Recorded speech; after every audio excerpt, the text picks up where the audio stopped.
in a room belonging to the male dormitory of Beijing University. "This weather is really killing me," Bai Zimin complained lightly as he looked at the world through the window.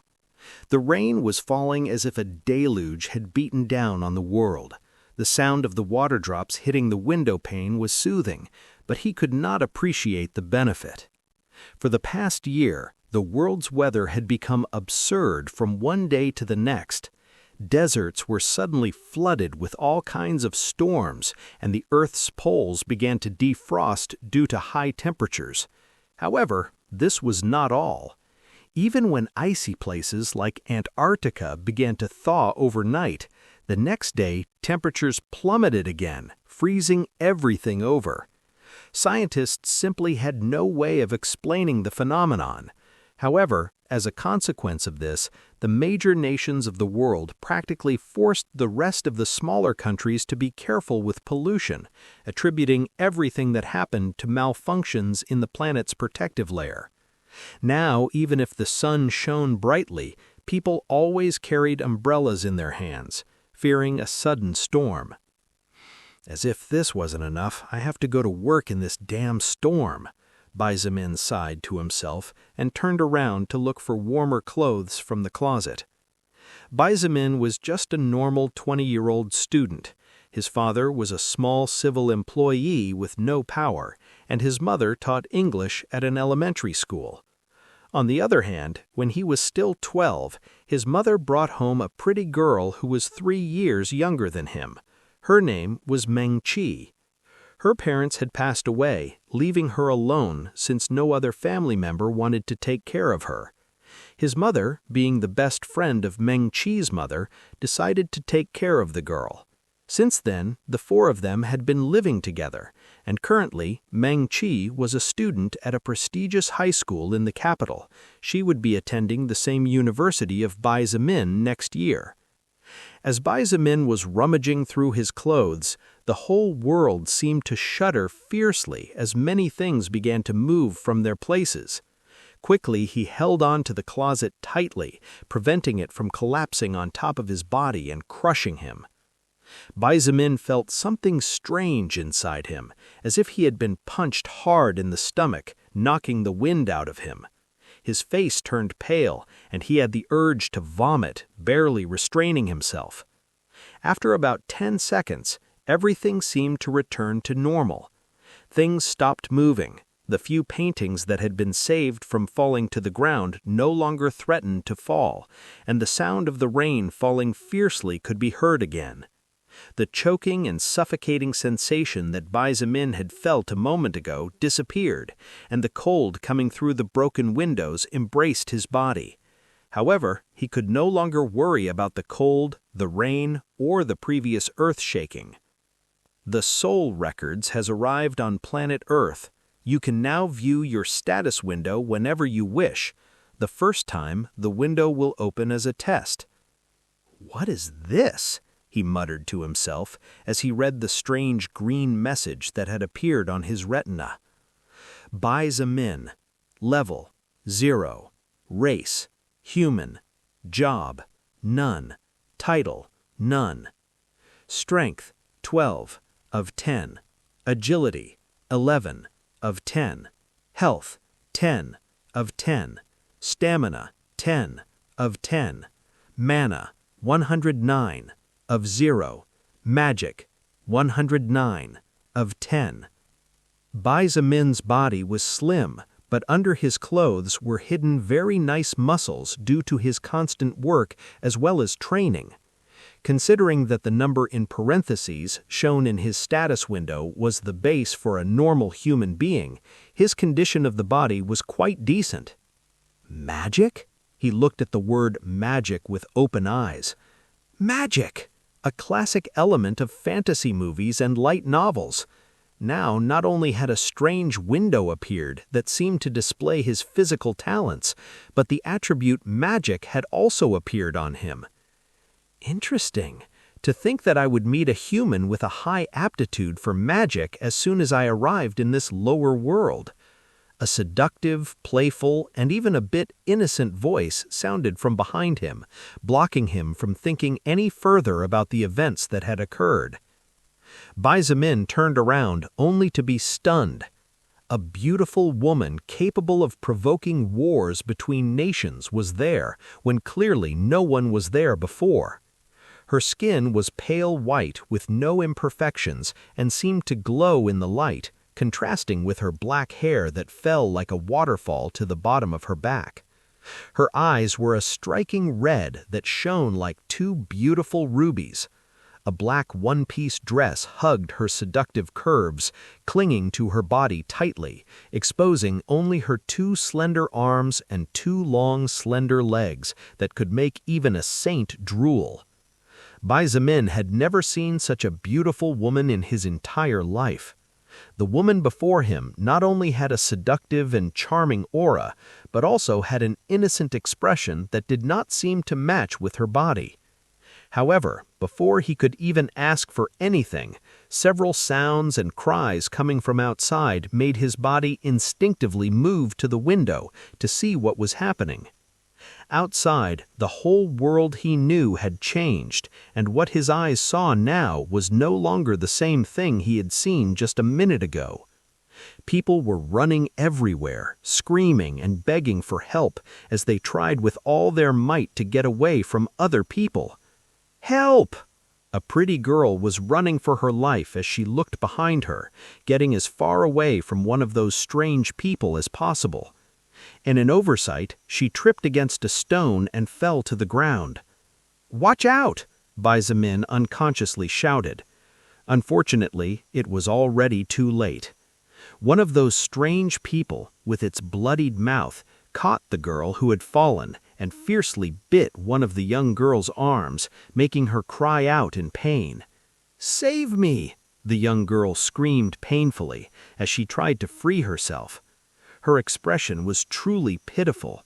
Unfortunately for her, none of the people running could be bothered with her, as they were too preoccupied trying to save their own lives.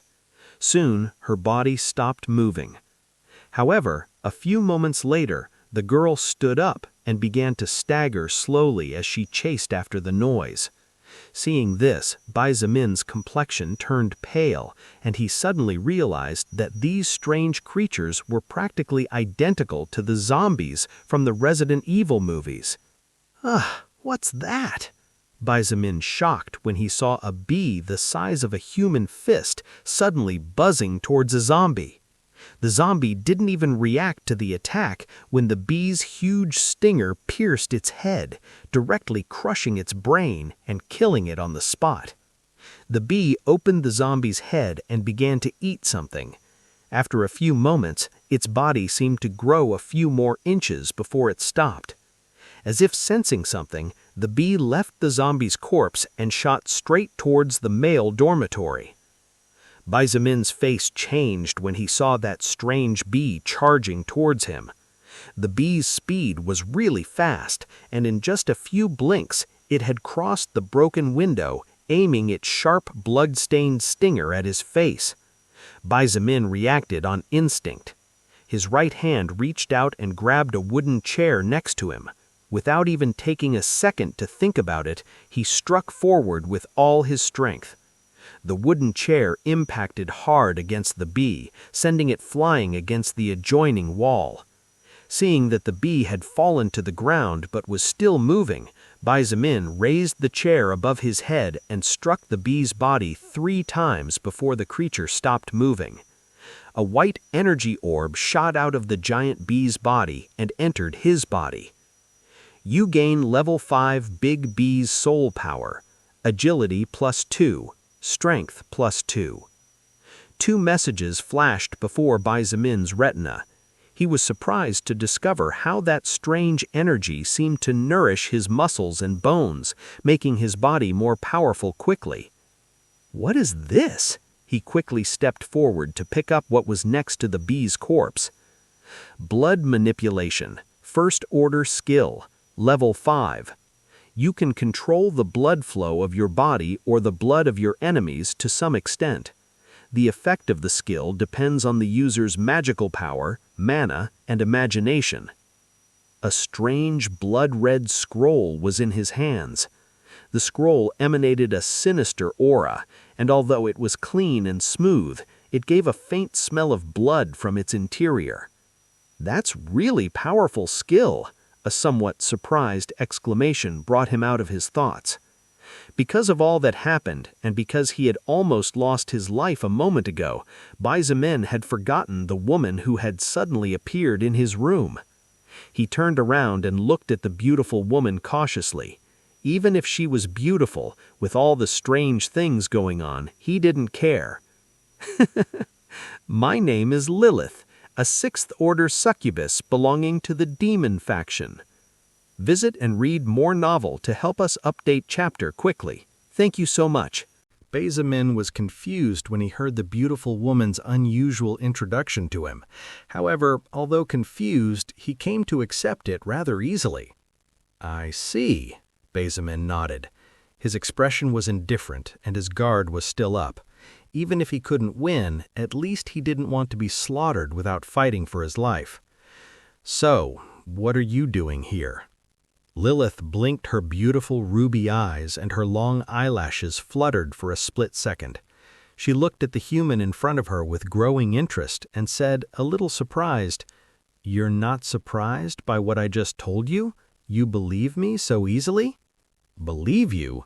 Baizamin smiled bitterly and pointed towards the window before looking at the fist-sized bee he had just killed as he said, "The world outside is already a mess. A bee that should normally be the size of 2 or 3 human fingernails is now the size of a grown man's fist. As if that wasn't enough, these strange messages keep flashing before me in a strange way. Why wouldn't I believe you? Even though you are just a lower existence, I like you, a person who knows how to accept reality as it is. The sooner the better. You can probably live a long time, human." Lilith's lips curved into a charming smile. She looked at Baizamin as if she was a maiden in love and said with an innocent expression but in a seductive tone, "How about you become mine? I promise to take good care of you, too." "I'm sorry, but I don't want you to suck my life essence to death," Baizamin said indifferently. But only he knew that saying those words had cost all his willpower. The woman before him was simply too beautiful. Every gesture, every word, every frown and smile was fatal to any man. However, his life was the most important thing at the moment. Lilith wanted to say something, but soon realized that Baizamin was ignoring him, his gaze fixed on the red scroll in his hands. "You only have to wish to learn it, and you will naturally learn it," Lilith pointed out, as if she knew about his doubts. Baizamin nodded slowly before closing his eyes. He wished to learn the scroll in his hands, and as if by magic, his brain seemed to receive a flood of information as a strange deep red rune appeared in his conscience. Baizamin felt the blood inside his body circulating rapidly as a result of his agitated emotions. He could even hear the blood inside Lilith's body rushing normally, showing how calm she was. At the same time, he indistinctly felt that if he wanted, he could affect the movement of his own blood. As for Lilith's blood, he didn't feel he could do anything to it at the moment. "You have learned an external active skill. You can learn 4 more external active skills." As he opened his eyes again, green letters flickered on his retina, and the blood-red scroll that was in his hands just a moment ago disappeared as if it had never been there. Baizamin frowned, trying to understand the meaning of the message, but it was impossible for him to comprehend it unless he sat there to study everything carefully. Unfortunately, he didn't have that time. Bang! The wooden door of his room received a resounding bang from the outside, and Baizamin was forced to prepare himself for the worst. The banging continued uninterrupted, and the grunts coming from the other side of the door made it obvious that at least one zombie was trying to break through, and seeing how hard the door was being hit and how the hinges seemed about to give way at any moment, he knew he didn't have too much time to stand around without doing anything. His brain worked quickly, and without hesitation, he rushed to the TV, ripping off the wire forcefully. He then tied one end of the long black wire to the bed and the other to one of the desk legs. After that, he walked over to the bee and started poking at something. Lilith watched his movements curiously, with no intention of commenting on it, and silently so as not to disturb him. Bang! The wooden door finally could not withstand the constant assault and burst open with a small explosion. Immediately after the door was kicked down, 2 students who had turned into zombies staggered in. Their blood-stained faces looked grotesque. Bae-Min could even see several bite marks where the flesh had horribly sloughed off. If it were him a few minutes ago, it would probably be hard for him to bear the urge to vomit from the sickening odor given off by the 2 moving corpses. However, after learning the skill blood manipulation, everything was different for him. It was well known that emotions affect the cardiovascular system of the human body to a certain extent. The greater the stress, the greater the amount of blood pumped by the heart, thus increasing circulation as a consequence. Then Bae-Min came up with a slightly crazy idea. Was it possible that in some sense the blood circulation inside the body could affect the emotions a bit? Since there had never been anyone capable of controlling the blood to affect emotions, such a thing could never be proven. But after acquiring blood manipulation, Bae-Min discovered to his delight that while he was still a bit nervous, he was no longer as scared before. The 2 zombies advanced rather slowly in Bae-Min's direction. Although the creature's eyes were completely white, as if they were blind, they seemed to be able to smell life emanating from his body, since their movements had a fairly clear direction. Just as they advanced, the 2 mindless zombies suddenly tripped over the wire that Bae-Min planted a few centimeters above the ground.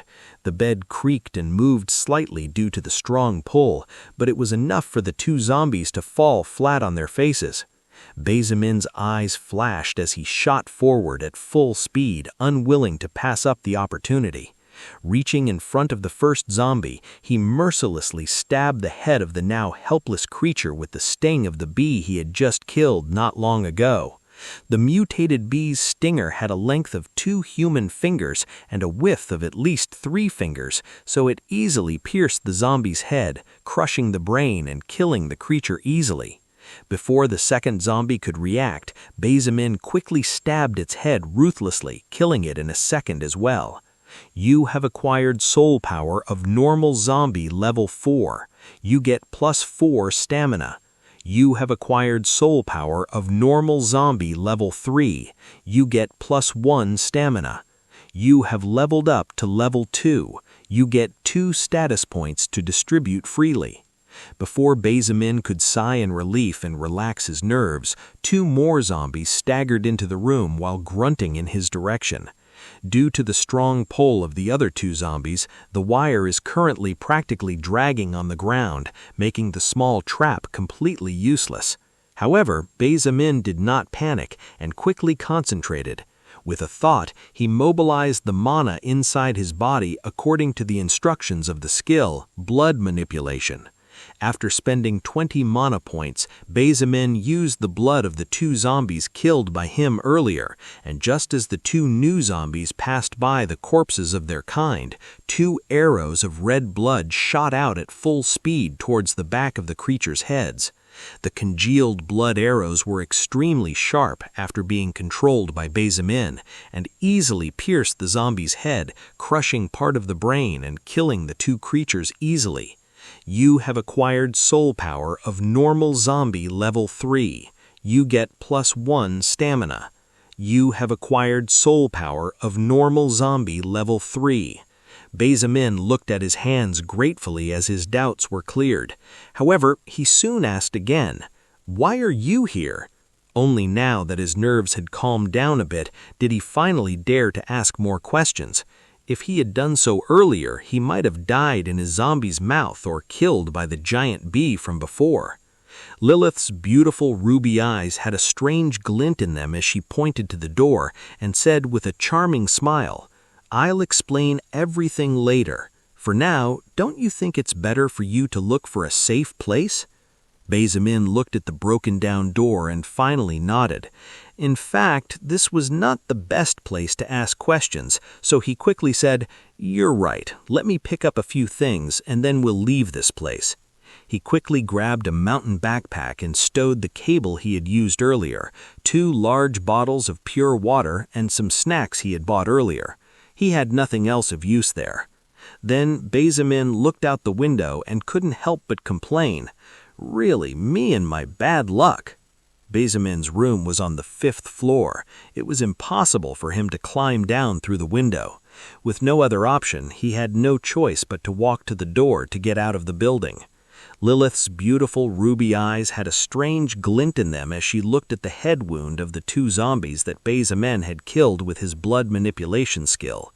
Her full red lips curved into a charming smile and slowly followed him out the door. As he walked down the hallway of the guy's dormitory complex, Bazemin had the nerves in his body tense and his muscles bulged slightly due to the tension.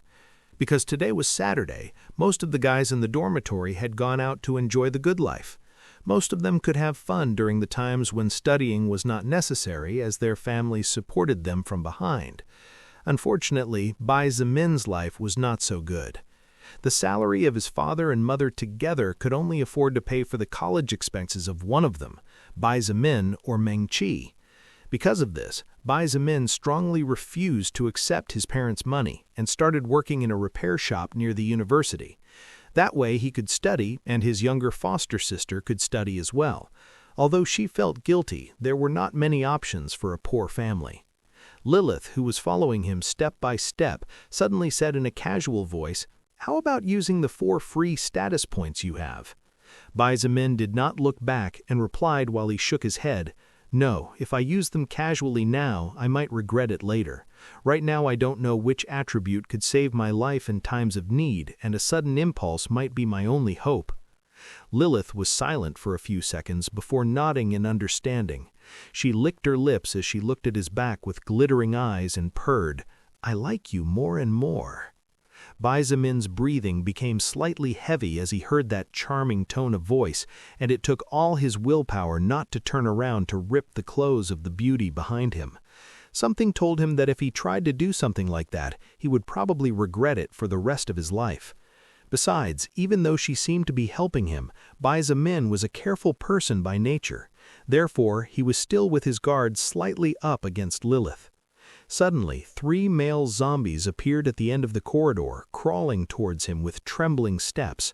Although these creatures gave the feeling that they might fall at any moment, their steps never missed, and they held steady as they walked slowly but surely. Bazemin could feel himself becoming somewhat anxious at the appearance of the 3 threats and quickly used his skill to forcibly calm himself. He knew that losing control over his emotions at such a crucial moment could be the cause of his death. Lilith looked at his back with a smile. She was really curious to see how he would come out of this situation. Currently, there was no trap set up, nor was there any blood in the vicinity to use. While Bazemin could turn around and go back to his room to make use of the corpses of the zombies he had killed earlier, that would leave him exposed to more zombies coming out of the locked rooms, as the sound of banging could be heard uninterrupted. Obviously, at this rate, many zombies would soon come out and seal the way out. Bazemin took a deep breath and slowly walked forward while watching the movement of the zombies. They moved really slowly, but that didn't stop them from being terrifying in their own right, and as far as Bazemin had seen so far, a scratch meant death. He tried to make use of his blood manipulation skill, only to discover to his consternation that it seemed to have no use against these zombies.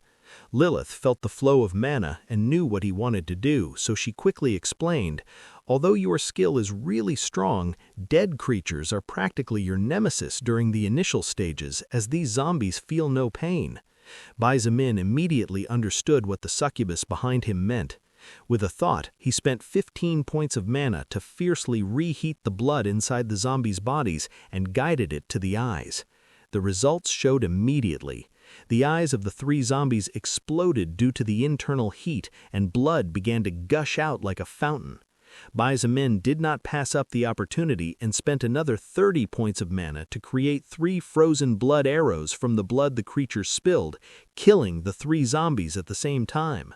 You have acquired soul power of normal zombie level 3. You have acquired soul power of normal zombie level 3. You have acquired soul power of normal zombie level 3. You have leveled up to level 3. You get 2 status points to distribute freely. Bai Zimin had killed 2 other zombies after reaching level 2 in his room. One of them was level 4. With the accumulation of 3 other level 3 zombies, he leveled up again. The only regrettable thing was that he could not acquire benefits from these level 3 zombies other than experience. Every time Bai Zimin leveled up, his status would recover to the maximum point immediately. In short, even though he had spent 20 mana points in his room and another 45 just now to defeat the zombies, his mana recovered because he had leveled up. After thinking for a moment, Bai Zimin took out a bottle of water and emptied its contents on the ground. Enduring the urge to vomit from the foul smell and bad appearance of the dead zombies, he walked over to the corpses and filled the bottle with blood. Previously, he was forced to spend 15 points of mana to force the zombies' blood out. This kind of consumption was one he could not afford. After all, he was now leveling up fast, but he knew that things would not always be so easy. Bai Zimin's hunting became much more efficient as he went down floor by floor. Making use of the blood he had saved, he created small strings by spending only 2 points of mana, binding the movement of the zombies for a moment. Bai Zimin would take advantage of that brief moment to approach and stab the zombie's brain with the mutated bee sting, raising the sum to 34. You have acquired soul power of normal zombie level 4. You have leveled up to level 5. You get 2 status points to distribute freely. Reading the green message flashing on his retina, Bai Zimin let out a sigh of relief. To climb from level 4 to level 5, he was forced to kill about 16 zombies, which had drained his stamina quite a bit and several mana points. Upon reaching the first floor, Bai Zimin's footsteps stopped, and he looked at the zombie blocking his path in shock. This zombie had 2 grotesque and powerful arms, the size of a grown man's thighs. It was also taller, at least 2 meters tall. Obviously, this zombie was a more dangerous species. The hulking zombie also sensed Bai Zimin's life source less than 5 meters away and moved towards him. Although this particular zombie was slower than Bai Zimin, it was at least twice as fast as normal zombies. Taken by surprise, Bai Zimin panicked and quickly moved his head to the side, dodging the zombie's fist by a notch. Bang! The zombie's fist caused a hole in the wall behind Bai Zimin, and his face turned white as he realized that if that attack had hit him, his head would have exploded like a watermelon falling from a 10th floor. In the moment of crisis, Bai Zimin kicked with his 14 strength points forward, forcing the burly zombie back a few steps. Before the zombie could attack again, he threw a wave of blood into the air and directly spent 40 points of mana to create 4 blood chains. Unlike the small strings of frozen blood, these chains looked much more robust and sturdy. After all, Bai Zimin only needed 2 or 3 points to create a blood string, but for these chains he had used 10 points each. Under his control, the blood chains tightly enwrapped the corporeal zombie, throwing it to the ground. Seeing his opponent incapacitated, Bai Zimin advanced and stabbed with the mutated bee sting, but to his surprise, the stinger that was even sharper than a knife had only managed to pierce a few centimeters before being stopped by the zombie's flesh. The strange zombie began to struggle in an attempt to break free, but the chains of blood clung tightly and would not allow it to break free. Still, Bai Zimin dared not relax and stabbed non-stop at the same spot over and over again. It was only after nearly 20 stabs with all his strength that he finally managed to crush the zombie's brain into a bloody mess. You have acquired soul power of Strength Zombie level 15, Strength plus 6, Health plus 5. You have leveled up to level 6. You have leveled up to level 7. You have leveled up to level 8. You get 2 status points to distribute freely. Bai Zimin felt his body become much more powerful than before in a matter of seconds, and the tiredness he felt after stabbing with all his strength 20 times disappeared completely. Ah, what is this? Bai Zimin advanced and picked up a strange arb that had fallen from the corpse of the strength zombie. Rare treasure arb. Contains a rare category treasure. The orb was about the size of a baby's fist and orange in color. Just by grasping it, Bai Zimin immediately knew how to use the orb naturally, as if it had been something he had known all his life. Squeezing his palm tightly, the orb flashed slightly, and when the brightness dimmed, a new object appeared in Bai Zimin's hand. Xuan Yuan's sword. Its power is enough to pierce through the defenses of almost any creature below level 40, and its edge capable of piercing through the defenses of an armored car. When equipped, strength plus 20. The sword was dark golden in color, with countless engravings along the blade and hilt, giving it a truly mysterious appearance. It measured just over 1 meter in length, and its width was approximately 4 fingers of an adult's hand. Bai Zimin slashed a couple of times and nodded in satisfaction. Although he was not at all skilled with a sword, since he had never wielded one, with this Xuan Yuan sword he could finally kill enemies without having to get too close, risking his life in the process. Moreover, just by wielding the sword, his strength had directly increased by 20 points. He could feel terrifying strength circulating in his body and felt that he could crush a stone with a single fist. Curious about his current attributes, he called up his status window, and soon several green letters flashed in his retina. Bai Zimin. Status points, 16. Level, 8. Race, human. Job, none. Title, none. Strength, 20 plus 20. Agility, 13. Health, 15. Stamina, 16. Mana, 109. Magic, 109. With his current 40 strength points, Bai Zimin was basically as strong as 4 people combined before the apocalypse. The feeling of growing step by step and seeing his progress before him was so intoxicating that even in such a setting he couldn't help but smile. Thanks to the fact that there were no more zombies on this floor, Bai Zimin allowed himself to rest for 5 minutes. Although he was not physically exhausted, his mental fatigue was there. 5 minutes might not be much, but it was better than nothing. Because he had used more than half of the blood he had stored against the strength zombie earlier, Bai Zimin refilled the bottle with blood and walked to the exit. At this moment, the campus was as if hell had descended on Earth.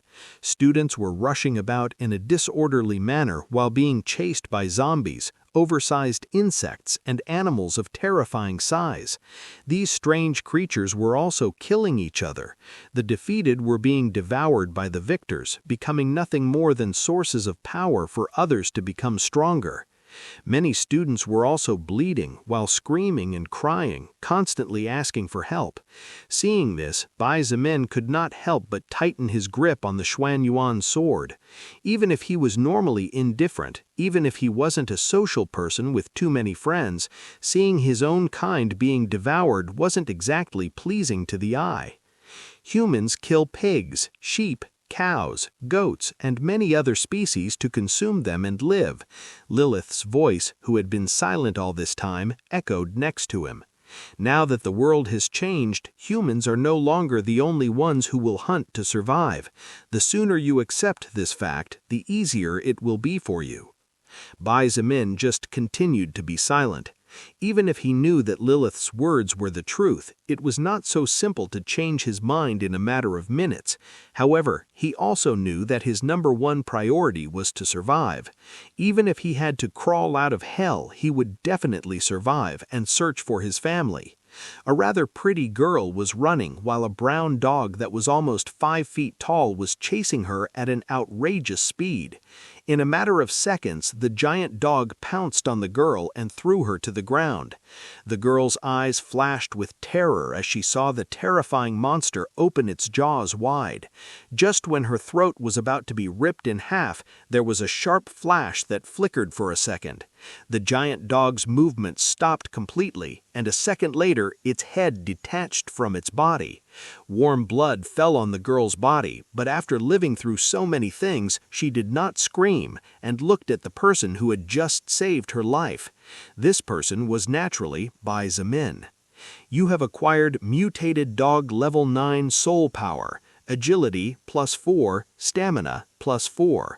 Stand up and follow me if you want to live, quickly, he urged. Without waiting for an answer, he quickly moved towards another student who was being attacked by a big bee and cut it in two with his sword. The girl quickly stood up, scared. She did not dare to linger as she began to follow him, knowing that he was her only hope of living. The other male student also followed in Bai Zemin's footsteps without delay as he thanked him. Bai Zemin moved across the campus in the direction of the gymnasium.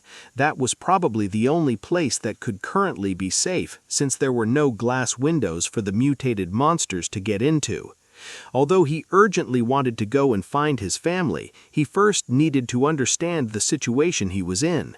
Bai Zemin knew perfectly well that rushing things in such a crisis situation would only hasten his steps towards death. Along the way, Bai Zemin helped and saved the lives of more than 15 students. These students were all chased by animals or insects. As for those who were caught by the zombies, there was no hope for them. The zombies were not as fast as the mutated animals, nor did they have unpredictable attacks like the giant insects. On the contrary, they were extremely slow and their movements were clumsy. However, a small scratch meant death. A group of 5 students ran while a group of 10 zombies chased behind. They didn't even dare to look back and just concentrated on running with all their might. Unfortunately for them, just as they turned the corner, another group of 5 zombies suddenly appeared and started staggering towards them. One of the students panicked and his movements froze, being scratched hard by one of the zombies. The pain seemed to wake him up as he quickly turned to flee, as did his companions, only to see that they were surrounded. 5 zombies forward and 10 blocking the retreat. Just as they were wailing and crying, there were several sword flashes, and in just over 10 seconds, all 10 zombies were decapitated. "Strong," Zhang Ming, a tall student, couldn't help but exclaim as he saw Bai Zemin charging towards the front 5 zombies and killing them as if he was slaughtering chickens.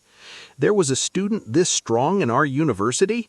Look at all the people he saved," another student muttered in stupefaction as he watched the 15 people Bai Zemin brought in. Although Bai Zemin knew nothing about the way of the sword and simply cut using pure strength, his agility was 17 points, almost double that of a normal person before the apocalypse. In addition, his Xuanyuan sword was incredibly sharp, which allowed him to decapitate zombies as if it were nothing. After making quick work of decapitating the 15 zombies, Bai Zemin felt a little tired. He had killed about 60 zombies since the moment he left the male dormitory, and added to that, he had also killed about 10 giant insects and 3 mutated dogs. All those kills had only allowed him to level up once, currently being level 9, but even if he was much stronger than before, his stamina was slowly depleting, and if he wasn't careful, he might die if he was surrounded. Bai Zemin walked towards the group of students, and even before they could say thank you, he pointed at the student who had been scratched earlier and said in a firm voice, "You cannot stay, you must leave." Upon hearing his words, the group of 5 friends had a drastic change in their expressions. However, the 15 people who were saved by Bai Zemin said nothing and simply stood behind him, looking at the surroundings in fear. "What? Why do I have to leave?" the pointed student shouted indignantly. "You were scratched by that zombie. I saw it before," Bai Zemin said coldly, "and you must know what will happen too, don't you?" The student's face turned pale. However, he was not willing to die, so he denied the reality by saying, "What do you know? What do you know if those damned creatures are zombies or not?" The students looked at him with sympathy. Bai Zemin looked at him coldly and said nothing more, but turned around and started walking towards the gymnasium with firm steps. The students quickly followed him, including the student who had been scratched earlier. Bai Zemin, who had been paying attention, turned around and in a matter of seconds appeared before the student. With a heavy punch in his stomach, the student was forced to kneel on the ground as he struggled to breathe. I told you that you cannot follow me." After saying those words, he turned around and walked away. The students did not dare to say a word, not even that student's 4 classmates. Currently, Bai Zimin's mood was terrible, and after killing over 100 zombies, the smell of blood surrounding him was thick, giving him a savage aura that no one wanted to provoke. "I like this human more and more every minute he. Lilith looked at his back with flashing eyes, and her lips curved in a beautiful, seductive smile, capable of enchanting any man's heart. However, no one seemed to be paying attention to her. Beijing University, being one of the most prestigious universities in all of China, as well as one of the most important universities in the world that even foreign students attended, was extremely large. The campus was several acres in size, and the university was like a small city by itself. Supermarkets, karaokes, there were even some restaurants inviting students to stay on the premises without going out too much. The distance between the male dormitory and the gymnasium was only about 400 meters, but because all the roads were plagued with dangers in the form of zombies, evolved insects, and animals that seemed to have turned into beasts, crossing that distance had become a challenging feat. Bai Zimin dashed relentlessly and slashed with his sword again and again. Along the way, he had saved the lives of 5 others, increasing the number of survivors at his side to nearly 24. A man with gold-rimmed glasses and a rather handsome appearance was chatting with a female student who was looking at him with an obvious crush. This man's name was Lian Xuan, and he was the vice president of the University Student Association. Before the apocalypse, Lian Xuan was a model student with excellent grades, and in addition to his good looks, he had many female suitors.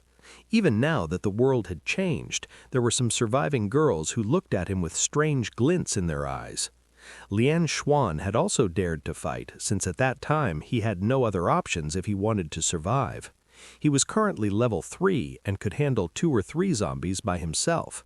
When he encountered Bai Zimin's group, he was about to be surrounded by 6 zombies, which meant death for him. After he killed 2 zombies and Bai Zimin killed the other 4, Lian Xuan joined the group and helped kill straggling zombies. After all, even for someone like Bai Zimin, who had been fighting and killing creatures of a higher level than him constantly, it was not 100% safe to protect such a large group of people without 1 or 2 zombies slipping in. Swoosh! Suddenly, a green shadow appeared in the distance, charging towards the group of over 20 people at astonishing speeds. Bai Zimin had just killed a mosquito that was almost 20 centimeters long, and before he could react, that green shadow had already passed beyond his defense perimeter, appearing in front of Lian Xuan. Lian Xuan's face turned pale, and he took a step back. If he faced a few zombies, he was still fine, but if a big bee or a mutated dog with above-average speeds appeared, then there was no way he could even react. Because Lian Xuan had only killed zombies so far, he only obtained extra attributes during the first 4 or 5 zombies and only gained stamina. Lian Xuan had also used the 6 status points he had gained from leveling up in strength, so his speed was merely average. Lian Xuan grabbed the girl who was chatting with him and didn't even hesitate when he threw her in front of that strange shadow, taking cover in the process. The green shadow suddenly flashed, and in the next instant the girl's body was split in 2. Her blood splattered everywhere, and a look of shock and incredulity shone in her eyes before she died. Even in her wildest dreams, she would never have expected that the normally cultured, polite, and gentlemanly Lian Xuan would actually not hesitate to make such a cruel move. The survivors panicked, and a few began to flee in all directions in a disorderly manner. Others did not move due to fear, and some smarter ones just walked away while trying to get closer to Bai Zimin, as he was the only hope they had of survival. As for Lian Xuan's selfish act, no one noticed. No one, except the beautiful and seductive but at the same time innocent Lilith. Though such a move was impossible to be missed by someone like her, there was no disdain or disgust in her gaze. She had seen people do worse things than what she had just seen just to survive one more day. The green shadow was so fast that no one could react to its speed. This strange creature suddenly seemed to realize something as it shot off at terrifying speeds towards Bai Min. Clearly, the creature had realized that he was the best tonic for it to evolve. Bai Min felt his scalp go numb and unconsciously raised his sword horizontally. Clang! The sound of metal clashing against metal echoed loudly. The green shadow was forced to stop its movements as its strength and Bai Min's were quite similar. Only now could Bai Min distinguish the appearance of the monster that was attacking him. The green shadow was actually a huge mantis that was almost 2 meters tall. Its terrifying eyes stared at him with killing intent flickering inside. Its 2 large scythe-like forelegs were pressing hard on the Xuanyor sword, trying to force Bai Min back. If it was Bai Min before obtaining the Xuanyor sword, he could have been seen to retreat. However, thanks to the 20 strength points the sword granted him, he could barely stand on equal footing. Be careful, that mantis doesn't specialize in strength at all. Its current speed must be almost twice as fast as yours. Lilith's voice rang in his ear, giving him vital information. In fact, even without her telling him, Bai Min knew that his current speed was far below this mantis. Before, if not for his reflexes and luck, his head would have already separated from his body without even knowing how he had died. Bai Min grunted and he pushed forward with all his might, pushing the mantis back. Then, without even a second's hesitation, he added all his saved status points into agility. In just a split second, he felt his muscles become stronger but at the same time softer. Bai Min felt as if lightning flashed in his body, giving him a slight itch that soon disappeared. Swoosh! The nearly 2-meter mantis disappeared, and in the next instant appeared before Bai Min again, slashing downward with its scythe-like legs. However, the current Bai Min could finally see its movements clearly. Clang! Bai Min and the mantis engaged in close combat with the intention of slaying the other, to survive, to evolve, to become stronger. From the other people's point of view, they could only see 2 silhouettes flickering constantly and hear the constant sound of metal clashing against metal. For them, it was hard to think that a human being could actually fight in such a way against such a terrifying creature without losing ground. It was only now that they realized Bai Min's strength. Although Bai Min's combat experience was average and his sword skill deficient, the Xuanyor sword was a rare grade treasure capable of piercing through the defenses of almost any creature below level 40. The mantis obviously had not yet reached that level, as its scythes had small cracks that slowly spread with each collision. However, the mantis was a natural hunter who made use of its scythes from birth, so it was naturally more skilled than he was in combat. Each had their own advantages, and for an instant the battle was deadlocked in what appeared to be a stalemate. Several zombies, apparently attracted by the sound of battle as well as the strong smell of life, began to stagger over. Bai Min quickly spotted them and knew that at this rate not only all the survivors would die, but even he would fall when they surrounded him. After all, the mantis might not be afraid of infection, but he was. Strengthening his determination, Bai Min surveyed the battlefield and slowly backed out, luring the mantis to a specific spot. Upon reaching that spot, Bai Min spent 60 points of mana and created 6 bloody chains using the blood of the dead zombies. The mantis was clearly taken by surprise, and the chains wrapped tightly around its body. Its movements were stalled, and its 2 scythes were stopped in mid-air by 2 bloody chains. The beast struggled fiercely trying to free itself, and the chains restraining its scythes were beginning to stretch taut, as if they would break at any moment. Bai Min's face changed slightly when he saw this, and he quickly rushed forward and slashed towards the creature's head with all his strength. After a sharp flash of light, the mantis's head moved for a moment before its head fell to the ground, followed by a fountain of blood shooting out from its neck. You have obtained the soul power of Great Fast Mantis level 25. Agility plus 14, Strength plus 10, Magic plus 10, Mana plus 10. A huge orb of soul power came out of the great fast mantis and entered Bai Zimin's body, nourishing him and taking his power to higher levels. In addition, he also directly gained 4 levels as a result. Besides, the mantis had also dropped other things after its death. Next to its corpse was 1 red orb, 1 orange orb, and 1 scroll. Fighting against high-level creatures was really risky. A single mistake was enough to send anyone on their way into the underworld and pay a greeting to the legendary god of death. In fact, even fighting a level 3 zombie during the first few minutes of the apocalypse was extremely difficult. One touch, the slightest scratch, and it would all be over right then and there. It didn't take a bite or too much contact for a life to end. In truth, if it weren't for Bai Zimin's luck, he would probably be dead by now. At that time, because the window of his room was small, the level 5 Big B had no choice but to fly directly that way, which made it much simpler for Bai Zimin to attack it, since he knew where the assault would come from. Otherwise, it was impossible for him to defeat such a fast and unpredictable monster. It was also thanks to that single kill that he obtained his skill Blood Manipulation. If it wasn't for this skill, Bai Zimin wouldn't have even been able to leave his room successfully and would have become zombie food by now. However, although fighting high-level monsters was risky, the rewards of being victorious were far superior to the rewards one would get from defeating monsters at the same level. Just the extra stat points alone were equivalent to 2 or more levels, considering the fact that each person only got 2 stat points per level. Not to mention the drops. Bai Zimin took a step forward and quickly put both orbs and the scroll into his backpack before standing up again.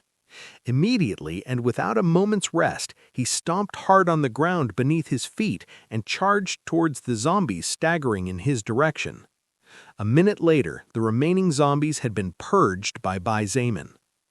"Teacher Jia, what happened to everyone else?" Bai Zimin asked with a frown as he looked at a female teacher in her 30s that he had rescued earlier. "Student Bai, the rest, I'm afraid they ran away when they saw things were getting ugly. As for the direction, I'm sorry, I'm afraid I don't know," the teacher replied with a bitter smile. This teacher's name was Jia Zhao, and she was a teacher of the 3rd-year students, so she knew Bai Zimin. Her personality was quite kind by nature, and in the past she had treated Bai Zimin quite well even though he came from an ordinary family. "I see," Bai Zimin simply nodded as he looked at the 12 survivors who remained. About half of them had fled upon seeing the zombies approaching from all directions. These people would most likely die unless they dared to fight for their lives, but even then the chances of dying were much higher than living. As for this, Bai Zimin could do nothing about it. Currently, it was already difficult for him to survive, and a single great fast mantis had forced him to use all his status points he had been saving for times of crisis. If he were to encounter 2 of those monsters, then Bai Zimin would most likely die unless the battlefield conditions favored him greatly. Since those people fled, then they no longer had anything to do with him. He simply saved them earlier because he was just in passing and didn't want to see his kind become food for other species. "Let's go. We need to move towards the gymnasium. Only then can we get some rest," he said, and turned to leave. The 12 survivors followed him, not daring to stay behind. Their eyes, filled with fear for the future, looked intently in all directions for dread that a strange mutated creature would take away the life they had been protecting for so many years. On the opposite side of the male dormitory was the female dormitory. The distance between the place where the girls rested and the gymnasium was exactly the same as the distance between the gymnasium and the male dormitory. A group of about 20 people moved in the direction of the gymnasium. This group was mainly composed of women, but there were also 7 men among them. However, no matter whether it was the women or the men, they all looked at the back of the woman who was leading them with respect, admiration, or love. A group of 5 zombies stumbled towards the crowd of survivors. Seeing their distorted expressions and their blank eyes, many of them could not help but shudder along with the small sound of choked sobs. The woman, leading the group and carrying the lives of nearly 20 people on her shoulders, had beautiful silver-colored hair and bright blue eyes. Her skin was white as milk and as smooth as the purest silk, giving her an appearance similar to that of a real fairy. However, her expression was as cold as eternal ice with no apparent emotional flow. Yet, although her expression was as cold as ice, her body was as hot as fire, filled with curves in the right places and extremely charming. Upon seeing the 5 zombies, this young woman of only 22 did not panic. Her gaze did not change in the slightest. She waved her hand and 5 ice pikes appeared above her head. With another wave of her hand, the 5 ice pikes shot towards the incoming zombies. With great precision, the 5 ice pikes hit the heads of the 5 zombies that were moving at embarrassingly slow speeds, creating a hole the size of a small fist in the head of each target. However, no blood came out of the wounds, as a small layer of ice sealed them. When the rest of the survivors saw this, their expressions changed for the better, and their idolatry towards this woman increased several folds immediately. On the other hand, the woman's expression was still as cold and indifferent as ever. From a different direction, another group of survivors was advancing at a rapid pace under the leadership of 2 men. This group had about 30 people, so the strong, vital smell attracted many zombies as well as other grotesque creatures that intended to devour them in order to evolve. 2 zombies suddenly appeared from inside a building and staggered towards the survivors. But before the survivors could even scream in terror, 2 arrows flew and struck the brains of the 2 infected, cutting them lifeless immediately. The survivors looked at the young man holding a bow, wearing sports clothes, and carrying a quiver behind his back with admiration and envy. This young man ignored them and picked up the 2 arrows he had used before, wiping the blood on them with a rag of torn clothing. Swoosh! Suddenly, a mutated dog appeared charging at a speed 3 times faster than a normal person. The big brown dog opened its jaws wide with the intention of biting the young man's head off. With the jaw strength of this level 9 mutated dog, the young man's head would be shattered in a single bite. But what greeted the dog was a huge hammer. Bang! The dog's head popped off in pieces. The dog's brain matter, blood, and flesh flew everywhere, making a bloody mess. The animal collapsed on the ground, completely lifeless. "Even if you're fast, if you don't attack me first, you're too weak, stupid dog," a burly man with a beard on his face spat at the dog's corpse. This man looked to be about 35 years old, and the expression on his face was savage. He held a metal-colored hammer that was almost as big as a door with his 2 hands, wielding it with apparent ease, even though it was clearly a heavy weapon. The group continued to advance towards the gymnasium. Of course, Bai-Zaman did not know that apart from him, there were other people who had the same idea and the same temporary goal. However, even if he did know, he would probably not be too surprised. After all, the gymnasium was located right in the center of the university campus, so it was accessible from all directions. Also, the gymnasium was also one of the few facilities that could be considered comparatively safe. Apart from Bai-Zaman, there were other people who also dared to fight, or simply had no choice but to fight if they wanted to survive. As a consequence, there were several people who had their own fortuitous experiences, gaining powerful skills and treasures that did not belong to this world. 20 minutes later, and after making several detours to the area in order to find the easiest and least difficult path for the survivors he had saved, Bai-Zaman finally was only 50 meters from the gymnasium and reached his first goal. However, things seemed to be a bit complicated. "Student Bai, what are we to do now?" Jia asked with a pale face as she watched the scene in front of her. Bai-Zaman frowned slightly as he crouched in a corner and saw the dense group of zombies wandering near the gymnasium. There were over 50 zombies, all of them too close together for him to pass. Even for someone like Bai-Zaman, it was no easy feat to fight against 50 creatures that could defeat him with just a scratch. If it was in a place where he could move, then Bai-Zaman was confident that he could take out a few hundred zombies given enough time. But fighting 50 of these creatures in such a constricted place was challenging, even for him who had been steadily leveling up. What stupefied him most was that these zombies didn't seem to have any intention of leaving. As Baizamin watched the movement of the group of zombies several meters ahead, he quickly noticed that some of them were banging on the doors in an attempt to break them down. However, these doors were completely metal, so it was absolutely impossible for these zombies to break through no matter how hard they tried. The sound of bangs from the metal door had attracted other zombies, causing that the group of a few more than 50 soon reached 80. This, coupled with the sinister atmosphere of the surroundings, caused that the disordered emotions of the students and teachers that Baizamin had saved to become even worse. Could it be that there are people in there? Such a thought flashed in Baizamin's mind, and the more he thought about it, the firmer that idea became. In order to survive another day, Baizamin had not only been casually swinging his sword back and forth, decapitating enemies, he had also been paying attention to the behavior of the creatures as much as possible. Since zombies were the largest quantity temporarily, they were the type of enemy he knew the most about. From what he had observed so far of the zombies, these slow but fatal creatures could sense the presence of any kind of life, as well as notice the smell of blood from about 20 meters or so of distance, and even if that wasn't exactly the limit, it was certainly accurate enough.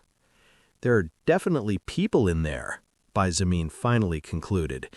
If not for that reason, then he couldn't think of anything else why the zombies would be so intent on not moving anywhere else. He looked back and saw the people he saved looking at him, which gave him a headache.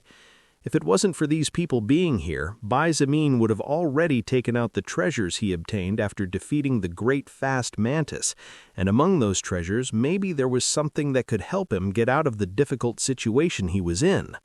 However, he did not trust these people enough to bring out such treasures in front of them.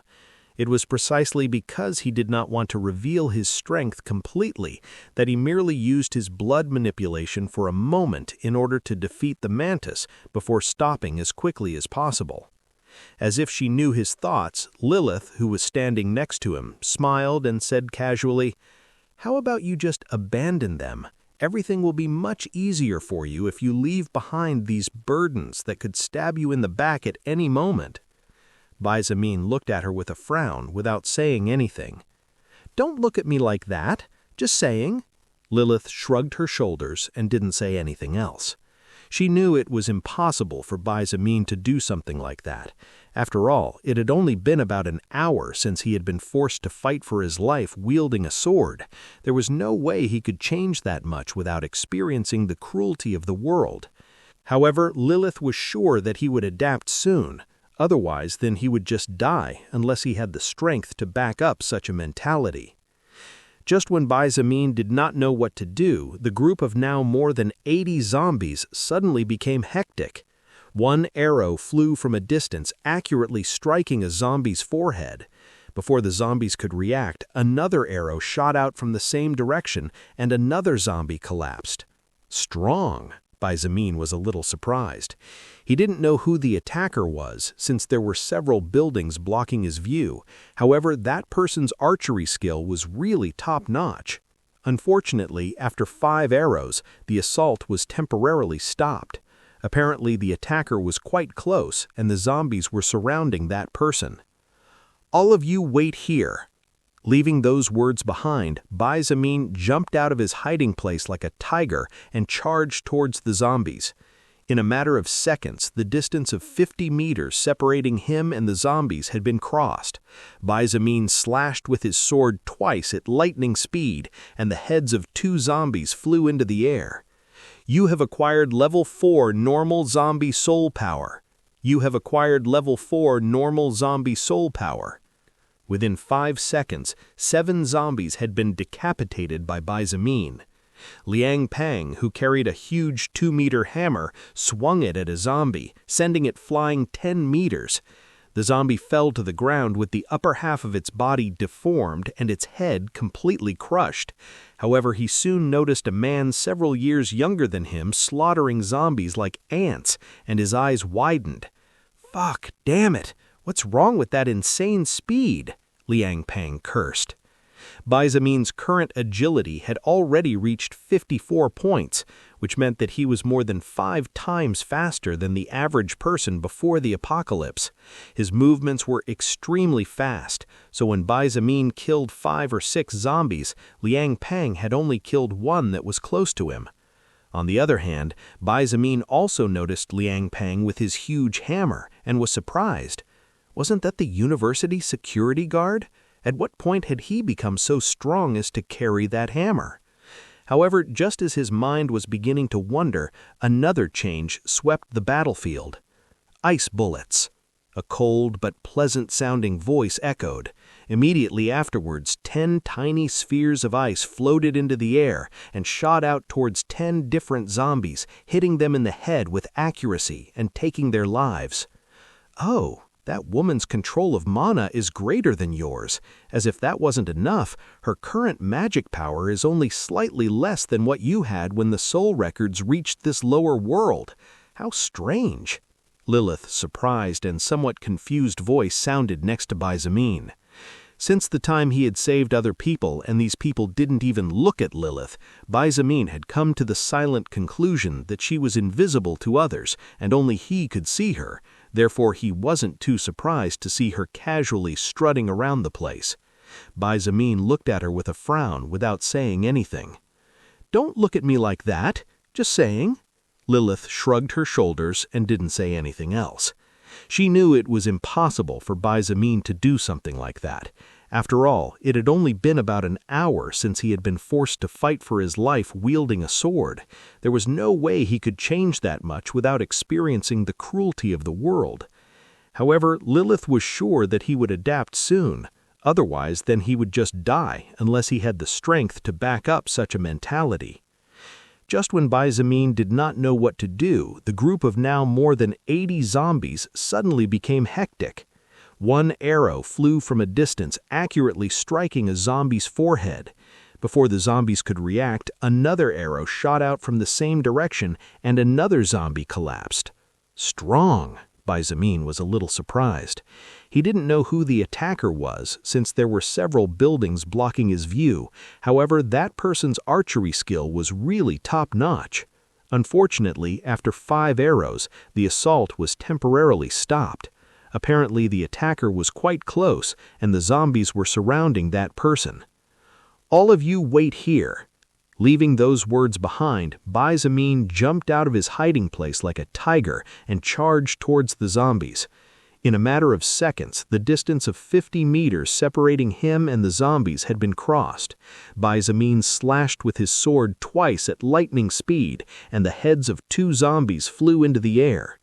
You have acquired level 4 normal zombie soul power. You have acquired level 4 normal zombie soul power.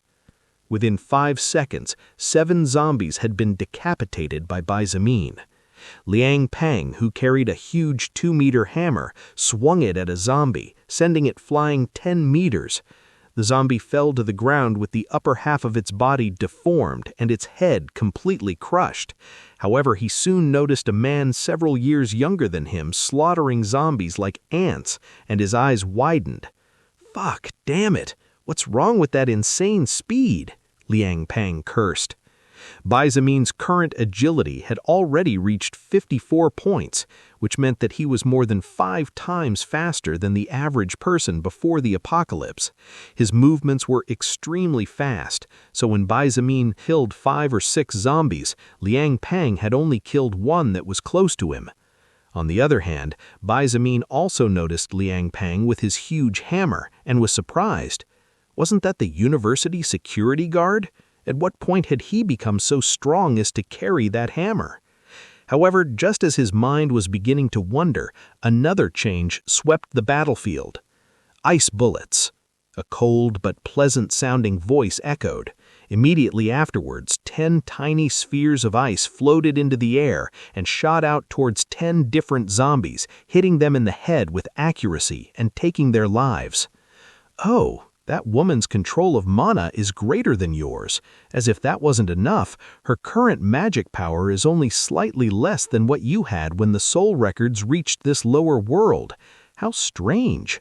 Lilith's surprised and somewhat confused voice sounded next to Bai-Zamin. Since the time he had saved other people and these people didn't even look at Lilith, Bai-Zamin had come to the silent conclusion that she was invisible to others and only he could see her. Therefore he wasn't too surprised to see her casually strutting around the place. Bai-Zamin looked at her with a frown without saying anything. "Don't look at me like that. Just saying." Lilith shrugged her shoulders and didn't say anything else. She knew it was impossible for Bai-Zamin to do something like that. After all, it had only been about an hour since he had been forced to fight for his life wielding a sword. There was no way he could change that much without experiencing the cruelty of the world. However, Lilith was sure that he would adapt soon. Otherwise, then he would just die unless he had the strength to back up such a mentality. Just when Bai-Zamin did not know what to do, the group of now more than 80 zombies suddenly became hectic. One arrow flew from a distance, accurately striking a zombie's forehead. Before the zombie, Bai-Zamin looked at the woman who had joined at the fray, and his eyes could not help but light up. What a beautiful woman! Her silver hair and blue eyes had made her look like a snow lotus, but at the same time she was like an ice fairy. However, although he appreciated her beauty, that was all. After all, Bai-Zamin had already seen the incredibly beautiful, seductive, and innocent Lilith. Bai-Zamin's movements did not flinch in the slightest as he continued to decapitate zombies, and for every second that passed, one or two fell at his feet. As if the arrival of the silver-haired woman marked a new beginning, the arrows resumed their slaughter. However, for some reason, the shooter's speed increased without losing accuracy in the slightest. The group of more than 80 zombies was terrifying. Anyone would be overwhelmed by them, and even an evolver would die if surrounded. The danger from these creatures was further heightened as the gymnasium was enclosed by buildings, making it a bad place to launch an attack, but a good place to defend. In this case, since the humans were the attackers, they had no choice but to suffer. However, no matter whether it was Bai-Zamin, the silver-haired woman, Liang Pang, or the archer hidden among the buildings, they all had their own qualities of which they could be proud and could be considered the cream of the crop among the students and professors of the university. Thus, less than 2 minutes later, all the zombies, including the most separated of the group, had been annihilated. Blood had formed several puddles, and flesh was scattered randomly all over the place. The smell was extremely repulsive, and the sight could scare anyone. However, the people who fought this time had to fight against death and crawl from dozens or even hundreds of corpses to make their way here. Therefore, none of them had too much of an overreaction. The 3 fighters in sight looked at each other with a hint of caution in their eyes. Now that the world had changed, it was hard to tell if people's hearts had not. In consequence, none of the 3 trusted each other too much. The silver-haired woman with the ability to control ice looked at them coldly. In her gaze there was even a hint of disgust that was hard to notice. The atmosphere had become somewhat strange. Neither of them seemed willing to speak.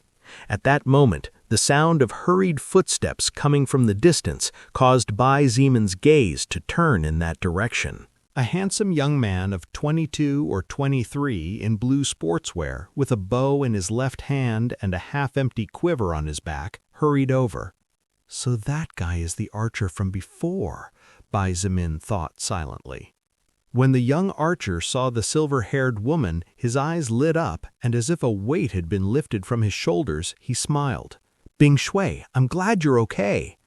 Bing Shui, Bai-Zamin blinked before he finally realized the reason why this woman looked familiar. Shangguan Bing Shui, a 4th-year student and current Student Association president. She was not only the most beautiful woman on campus, but also the #1 person in grades. Bai-Zamin knew a little about her because he had met her a couple of times when she, as student president, organized student assemblies to report important information and events. However, since she was not important to him, he had simply forgotten about her existence. I'm glad you're okay too, Chen He. Shangguan Bing Shui's cold and indifferent gaze did not change very much when she saw the young man. However, Bai Zimin noticed that the strange glint of hatred or repulsion had dimmed greatly when she looked at him. Anyway, since the zombie problem was fixed, Bai Zimin did not stay to listen to this group's conversation and turned around, walking away quietly. "Wait a moment, little brother," Liang Peng quickly shouted when he saw him walking away. His words had attracted the attention of the other pair. Bai Zimin stopped and turned around to look at him silently, waiting for his next words. "How about you stay here with us?" Liang Peng offered. "With the strength of the four of us together, we can easily wipe out those creatures and live a better life." Bai Zimin had a strange glint in his eyes. He simply turned around and as he walked away said casually, "I am simply going to look for a dozen students and teachers whom I saved earlier. I didn't go out of my way to clean up this place to casually leave." "Eh?" Liang Peng was puzzled. On the other hand, Shangguan Bing Shui looked at him coldly before turning around and walking away as well. The young archer Chen He quickly followed her as they chatted with each other. 10 minutes later, the group of survivors rescued by Bai Zimin, Liang Peng, Shangguan Bing Shui, and Chen He joined together to form a large group of about 70 people. Because the storm was still raging with no apparent intention of stopping soon, the blood and metallic smell it gave off were washed away by the rain in a few minutes. This could prevent other creatures from approaching this place in search of food. However, it also had its disadvantages. One of these disadvantages was that everyone's clothes were completely wet. Unfortunately, they could only hold on like this for now. After arguing for 5 minutes, the people hiding inside the gymnasium were forced to open the doors regardless of their fear. Although none of them were willing to open the doors and risk letting danger in, after Liang Peng threatened that if they did not open the doors he would break it down by force, they had no choice but to give in. Bai Zimin was surprised to discover a total of approximately 30 people hiding inside the gymnasium. Among these 30 people, there were men, women, and some teachers. They all looked at them with apprehension and suspicion. As for this, Bai Zimin ignored it. He separated from everyone and walked around the premises, making sure that there was no hidden danger of any kind. The Beijing University Gymnasium was really huge, and although it was called a gymnasium, it was a huge building with all kinds of functions. There was a large indoor basketball court, a sports equipment room, and a cafeteria. The cafeteria was Bai Zimin's target on this occasion. Bang, bang! The metal door was closed tightly. Bai Zimin, who had moved away from the group, could hear the sound of banging coming from inside. He could not help but frown slightly as he thought. Since the cafeteria had glass windows, some insects probably managed to get in. As for bigger creatures, that was impossible since there were metal bars on the windows. Unless a monster with a lot of strength or sharp weapons like the great fast mantis appeared, there was no way they could get in. Therefore, that sound could only be from zombies. Bai Zimin looked to the left and right to make sure no one else was there. After making sure, he opened his backpack and took out the 2 orbs he had obtained earlier, as well as the scroll. How does this color thing work? Bai Zimin thought aloud, forgetting that another existence there could hear him. It's the colors of the rainbow, Lilith pointed out with a beautiful smile. Seeing Bai Zimin's questioning look, she explained, from lower rank to higher rank, treasures are divided as follows. A red orb is equivalent to a normal grade treasure. An orange orb is equivalent to a rare grade treasure. A yellow orb is equivalent to a magic grade treasure. Green orbs are equivalent to epic grade treasures. Cyan color means legend grade treasures. Indigo-colored orbs are equivalent to semi-god grade treasures. Finally, violet-colored orbs mean god grade treasures. The corner of Bai Zimin's mouth constricted several times and he couldn't help but complain. Now that I look at this red orb, suddenly I don't think it's worth much. I think you're misunderstanding something. Lilith smiled and reminded him of something important.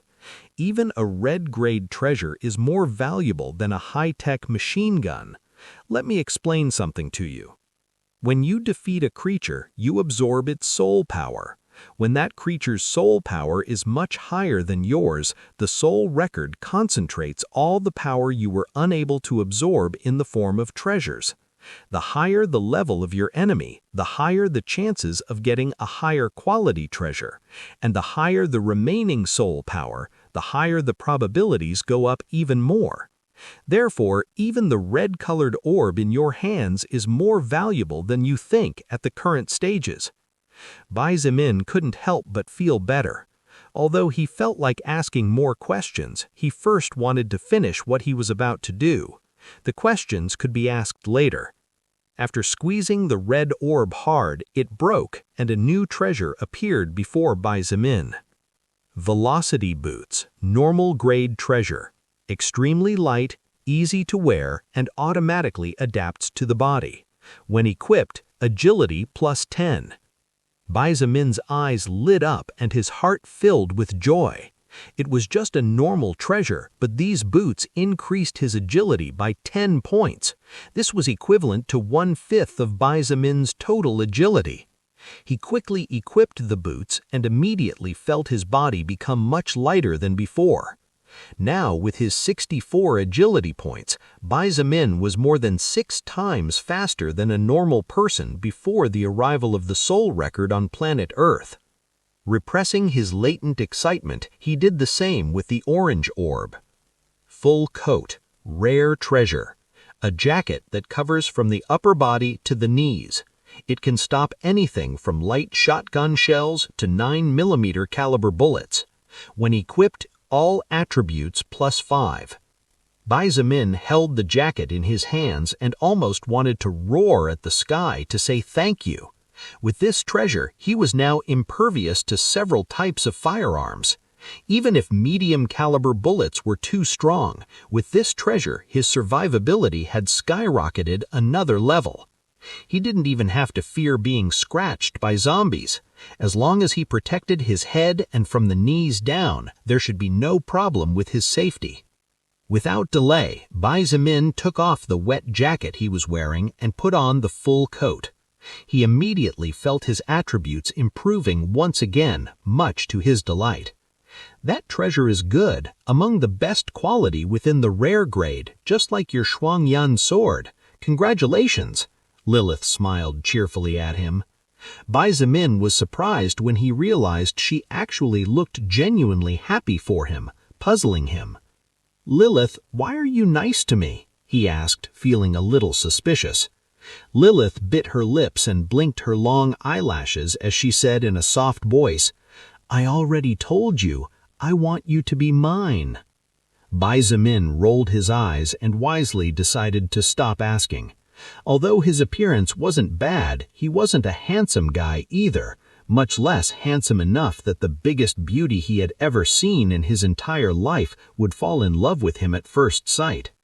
Without delay, and fearing that someone else was coming to this place, Bai Zimin turned his attention to the remaining scroll. Special Forces Soldier, Unranked Passive Skill, Level 5. By learning this passive skill, you will automatically become a person with the same level of combat experience as Special Forces troops. At the same time, your control and knowledge of your world's firearms grow exponentially. Special Forces Soldier? Bai Zimin's eyes lit up when he saw the name of the skill. After seeing the vague but concise information available on the skill scroll, his gaze became even brighter. Currently, Bai Zimin was countless times more powerful than any human being before the world changed. His strength had reached 55 points thanks to the Xuanyan sword and the full coat that he had just obtained. His agility had reached 69 points, and the rest of his stats were also at least twice that of an ordinary person. However, although he could currently dominate his enemies by overwhelming them due to his stats, treasures acquired, and his blood manipulation skill, Baizamin was very clear that if he faced an enemy on equal terms with him but with real combat experience, the one who would be unlucky and meet a fatal fate would probably be him. What Baizamin lacked the most at this moment was combat experience, control of different martial arts, etc. But with the skill scroll in his hands, this problem could be solved immediately. He only needed to wish for it, and he would immediately become an experienced person as an elite soldier with years of training and battle experience. However, Baizamin hesitated. Unclassified skill? He muttered under his breath. Although he didn't know how the level of skills and their rankings worked, Baizamin, who obtained a skill ranked as first-order skill, couldn't help but feel that this skill, Special Forces Soldier, wasn't that good in the long run. Before he could think any further, the beautiful and charming Lilith interrupted him with a sweet smile. "You don't need to worry. Although, in fact, in the long run, that skill might not be so good, it's a passive skill." Listening to her, Baizamin's eyes shone brightly when he realized that the word passive was the key in this matter. Even after facing so many dangers, Baizamin had not forgotten about the warning he received when he decided to learn his blood manipulation skill. That warning was reminding him that he could only learn 4 more external skills. External active skills are those skills that need mana movement to function and that you didn't learn on your own throughout your life, Lilith explained patiently. Before, you were just a normal human with no training, and yet, nevertheless, you were able to learn a terrifying skill in just a few seconds. Baizamin did not dare to miss any words and focused all his attention on her. Lilith continued. Although, in fact, in the long run, that skill might not be so good, it's a passive skill. That was all he needed to hear. Baizamin looked at Lilith with a rare smile and slowly said, "You really are my lucky demon, Lilith." Without waiting for a reply, and without seeing her reaction, he closed his eyes and wished to learn the contents of the scroll in his hands. The scroll in his hands turned into countless particles of light that flowed into his body. In the depths of his soul, a bronze-colored rune appeared with countless engravings on it. Baizamin immediately felt a slight prickling in his mind that, instead of being painful, was uncomfortable. Martial arts of self-defense, fighting skills to kill the opponent in the shortest amount of time possible depending on the circumstances, control over bladed weapons, knowledge about firearms as well as the correct way such weapons worked and the optimal way to use them. So much information flooded Baizamin's brain. It was so much information that for several seconds his mind went blank, not knowing how to react. He looked at his hands in disbelief and couldn't help but mutter, "That's how strong the elite soldiers were before the world changed?" At this moment, only he himself knew how horrible his strength had become.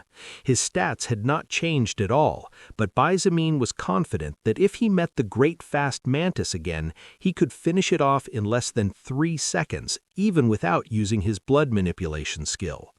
In fact, Baizamin did not know that even his gaze had changed. His eyes had become sharper and more piercing, like a sheathed blade waiting for the moment to show its lethality to the world.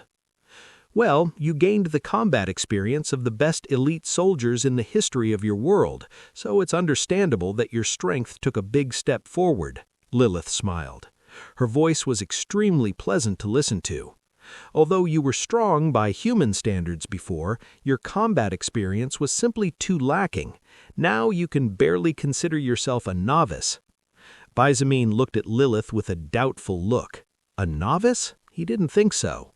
Lilith looked at him with a smile that didn't seem very friendly and said slowly, "In your world, you could consider yourself an elite among humans, but that is limited to your world. There are countless other worlds with countless other fighters and different cultures. In my eyes, you are similar to a baby just learning to walk." In the end, Baizamin raised both hands in surrender, and his emotion cooled. Although being proud and arrogant was good, Lilith was right. Currently, he had merely just begun to take his first steps. Too much arrogance or confidence could end up killing him, and he definitely had no intention of dying. Lilith also noticed that Baizamin had put his feet back on the earth and could not help but smile. If he became too proud just because of something so small, it would be too disappointing for her. Fortunately, it turned out not to be like that. Baizamin looked at the metal door in front of him.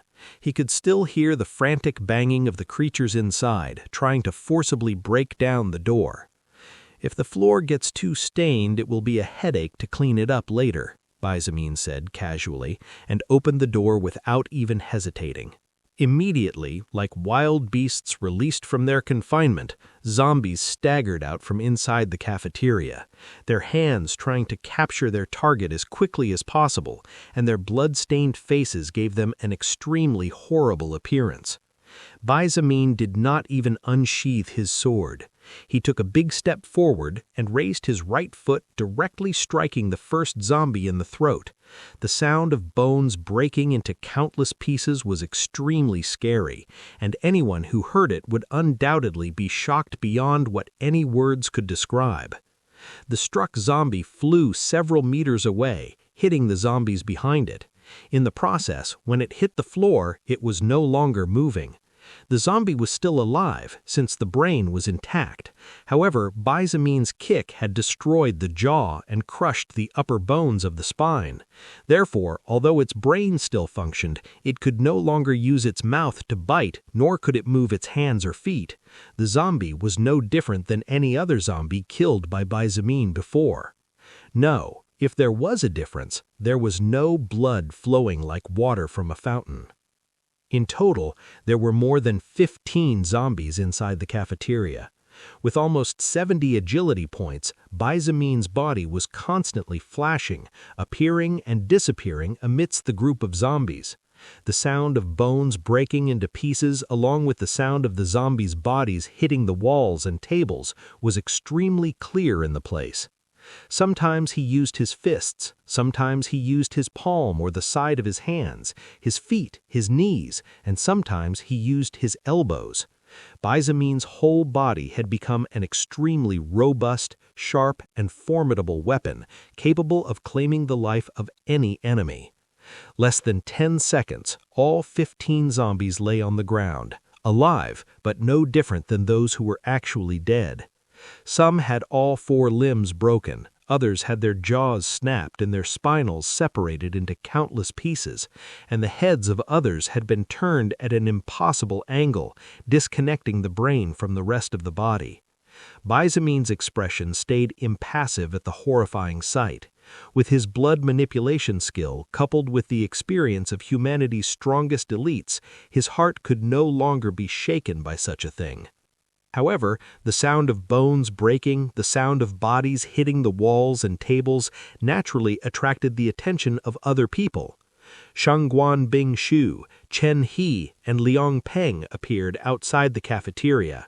They obviously had come to see what was going on after hearing the commotion. Chen He, who was holding his bow and an arrow ready to be shot at any moment, could not help but suck in a breath of fresh air when he saw the miserable condition of the corpses on the ground. Even the usually wild and strong Liang Peng had a distinct change of expression.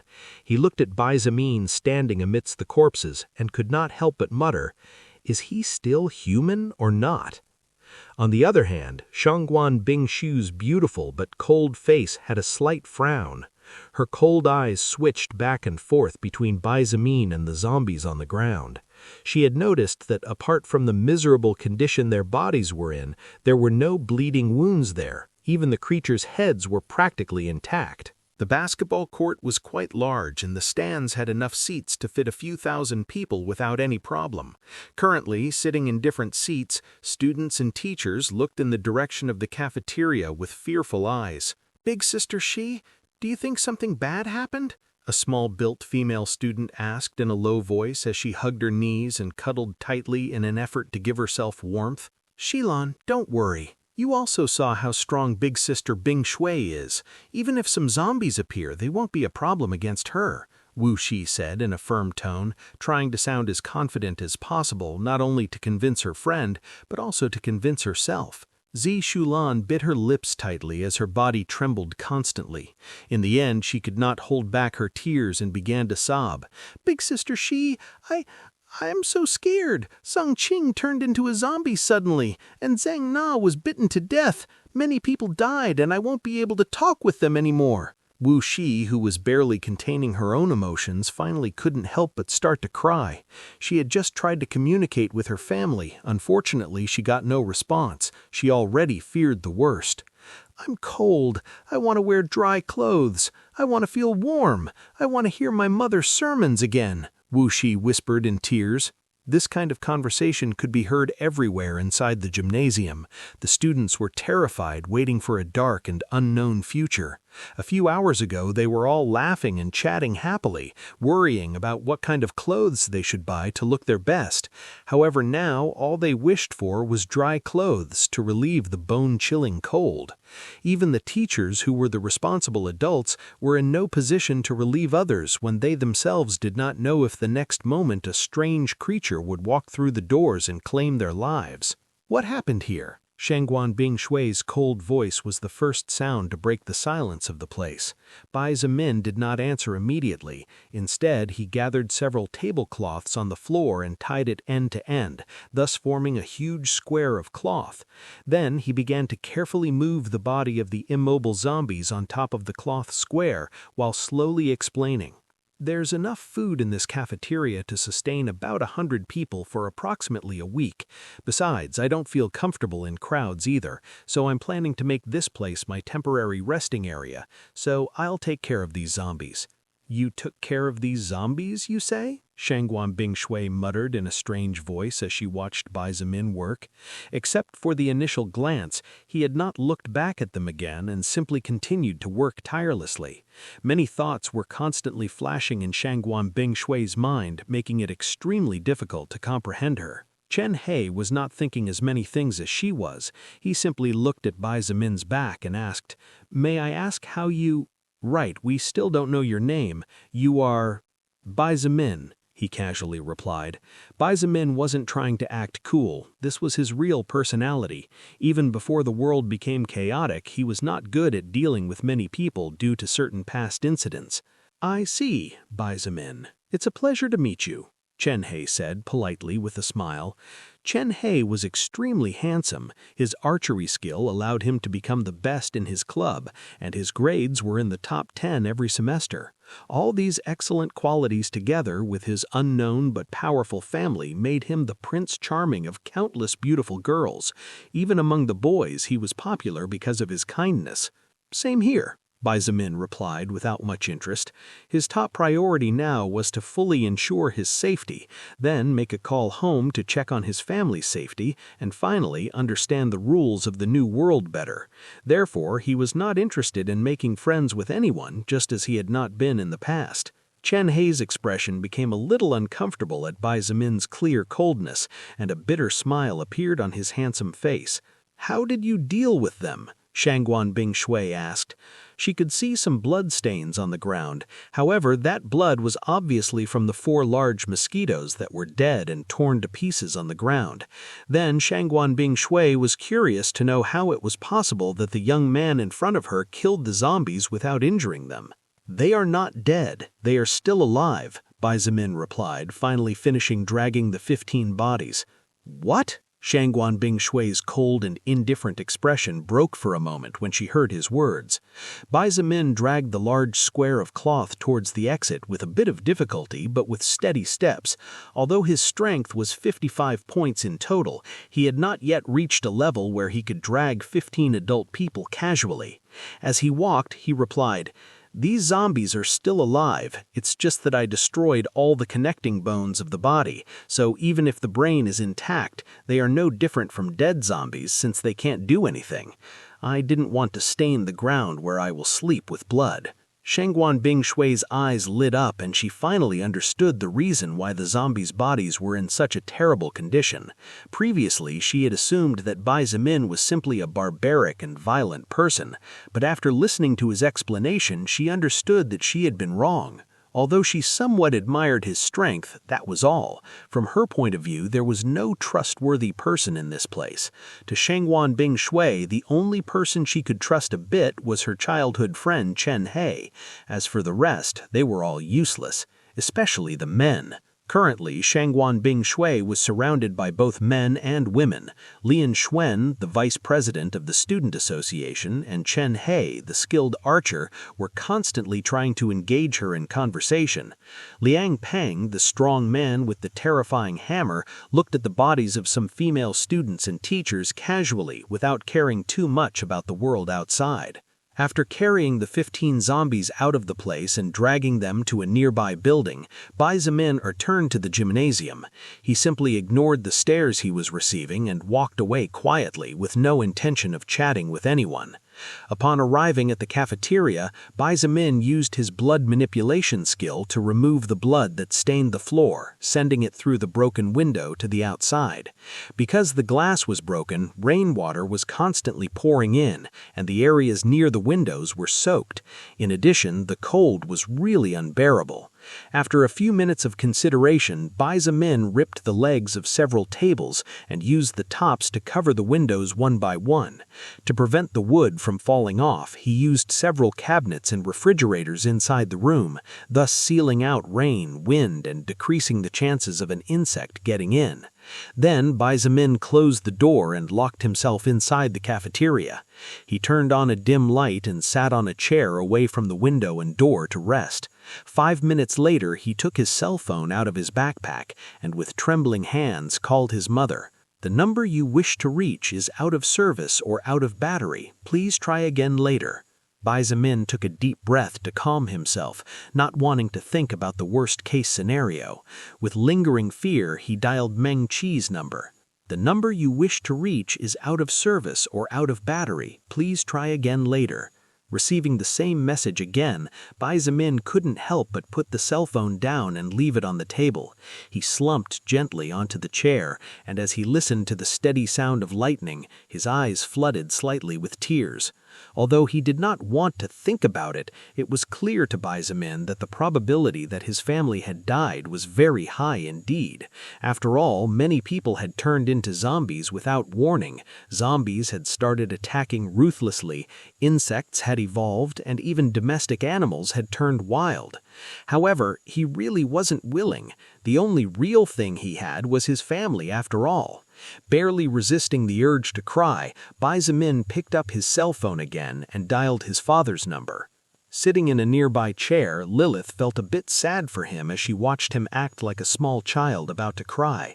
Even when he was forced to fight for his life, even when he had no choice but to raise a sword and bathe in blood, even when his entire life was collapsing in front of him, Bai Zimin was always decisive and did not hesitate.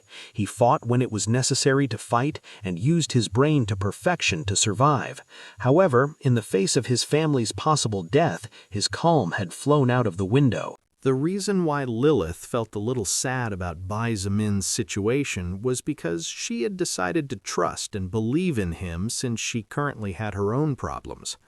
However, it could not be said that Lilith felt pain for seeing him like this. They had only known each other for about 2 or 3 hours, and the amount of interaction they had with each other was not much either. Besides, Lilith had seen many things worse than the loss of a family during her lifetime. To her, even the fall of an entire race where tears of blood were shed was not such a strange sight either. Now she could only hope that his family was safe and had not experienced any accidents. Otherwise, if he fell and did not get up again, his death was a matter of time. This was something Lilith hoped would not happen.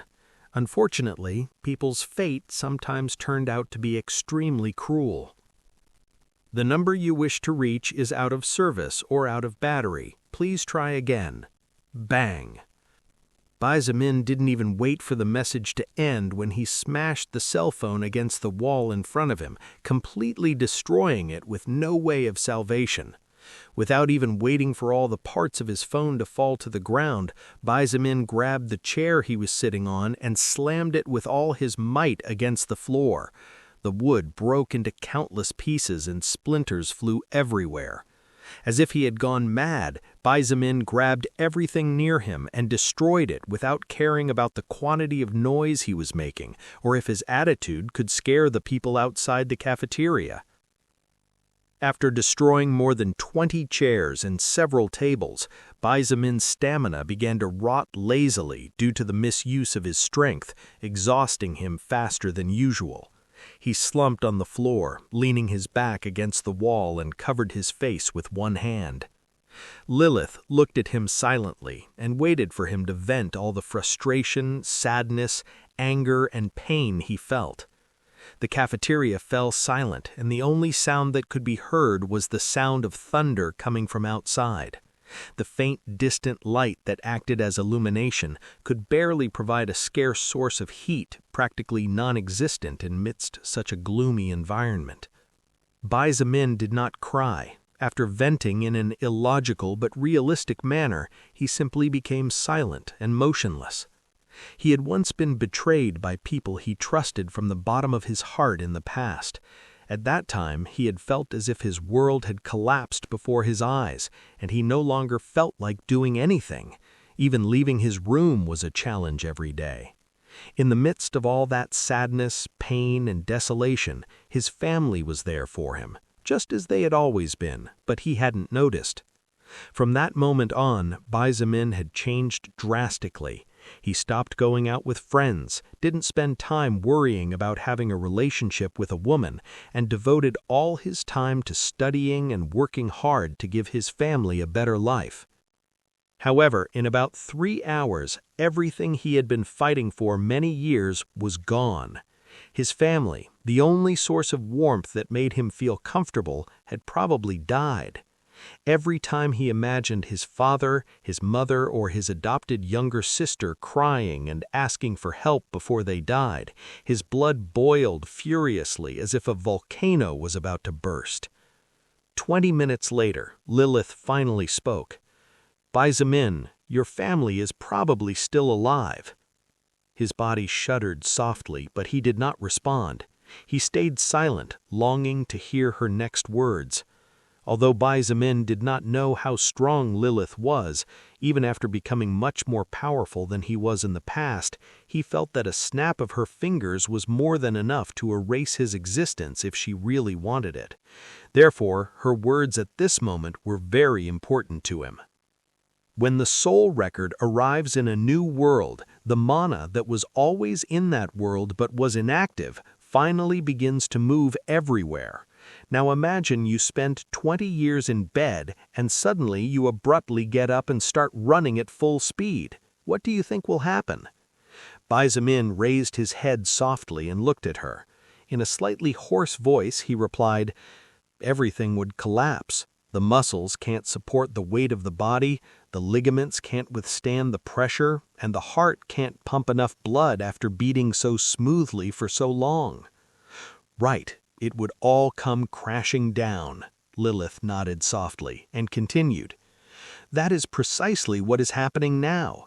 After countless years of silence and tranquility, the mana of this world finally began to move everywhere, causing the world order to fall into a mess." As Lilith explained, Baizamin struggled to stand up and looked for a healthy chair to sit on. He kept his senses focused on her, not daring to miss a single word.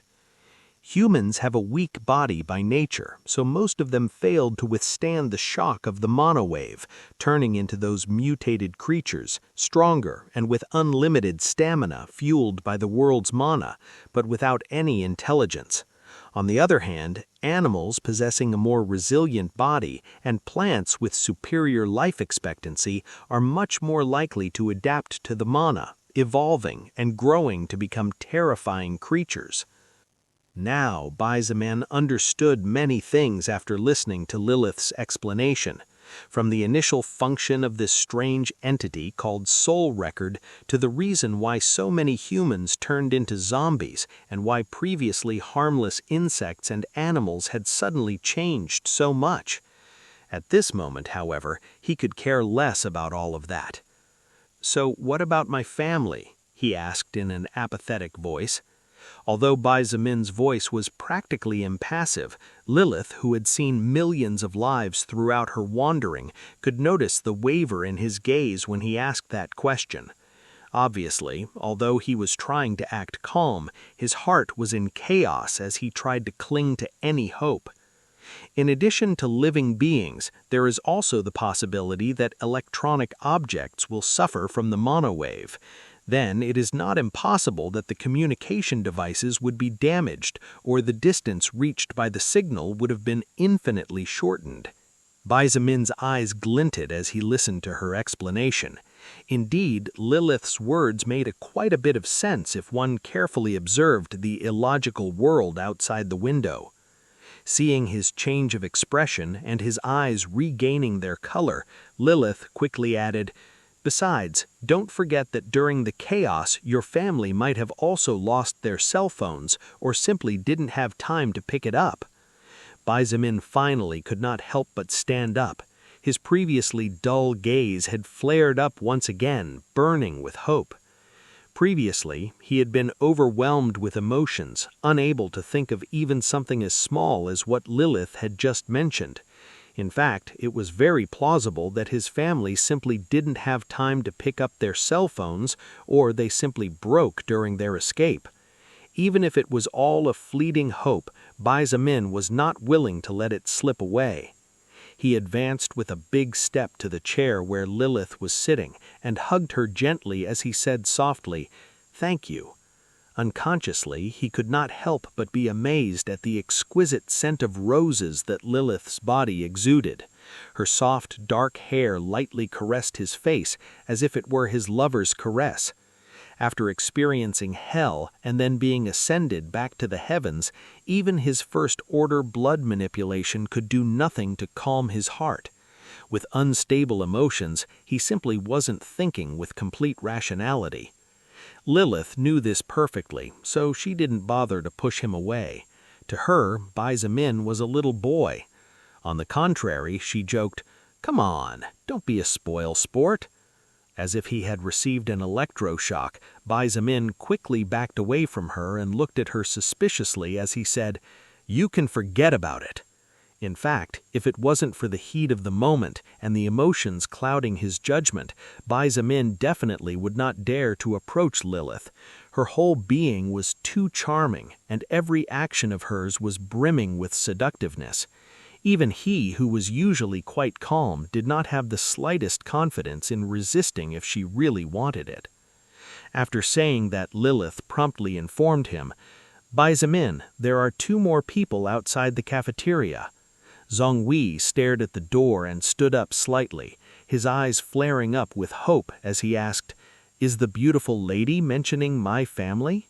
Hearing the sound coming from outside, Bai Zimin and Lilith stood in silence for a moment before he walked to the door and opened it without saying a word. Standing on the other side was a female student who, though not a great beauty, was considered quite pretty. However, her expression at the moment was rather haggard, and the fear in her eyes made her look quite miserable. The student seemed surprised at the sudden appearance of Bai Zimin, who had opened the door with a bang. She unconsciously looked inside the room, and when she saw the mess inside, was shocked. The place was a mess with splinters of wood everywhere, as if a hurricane had hit there. "Do you need anything?" Bai Zimin asked as he looked at the girl 1 or 2 years younger than him. "Ah, sorry." The girl apologized for something that Bai Zimin didn't understand, and continued quickly.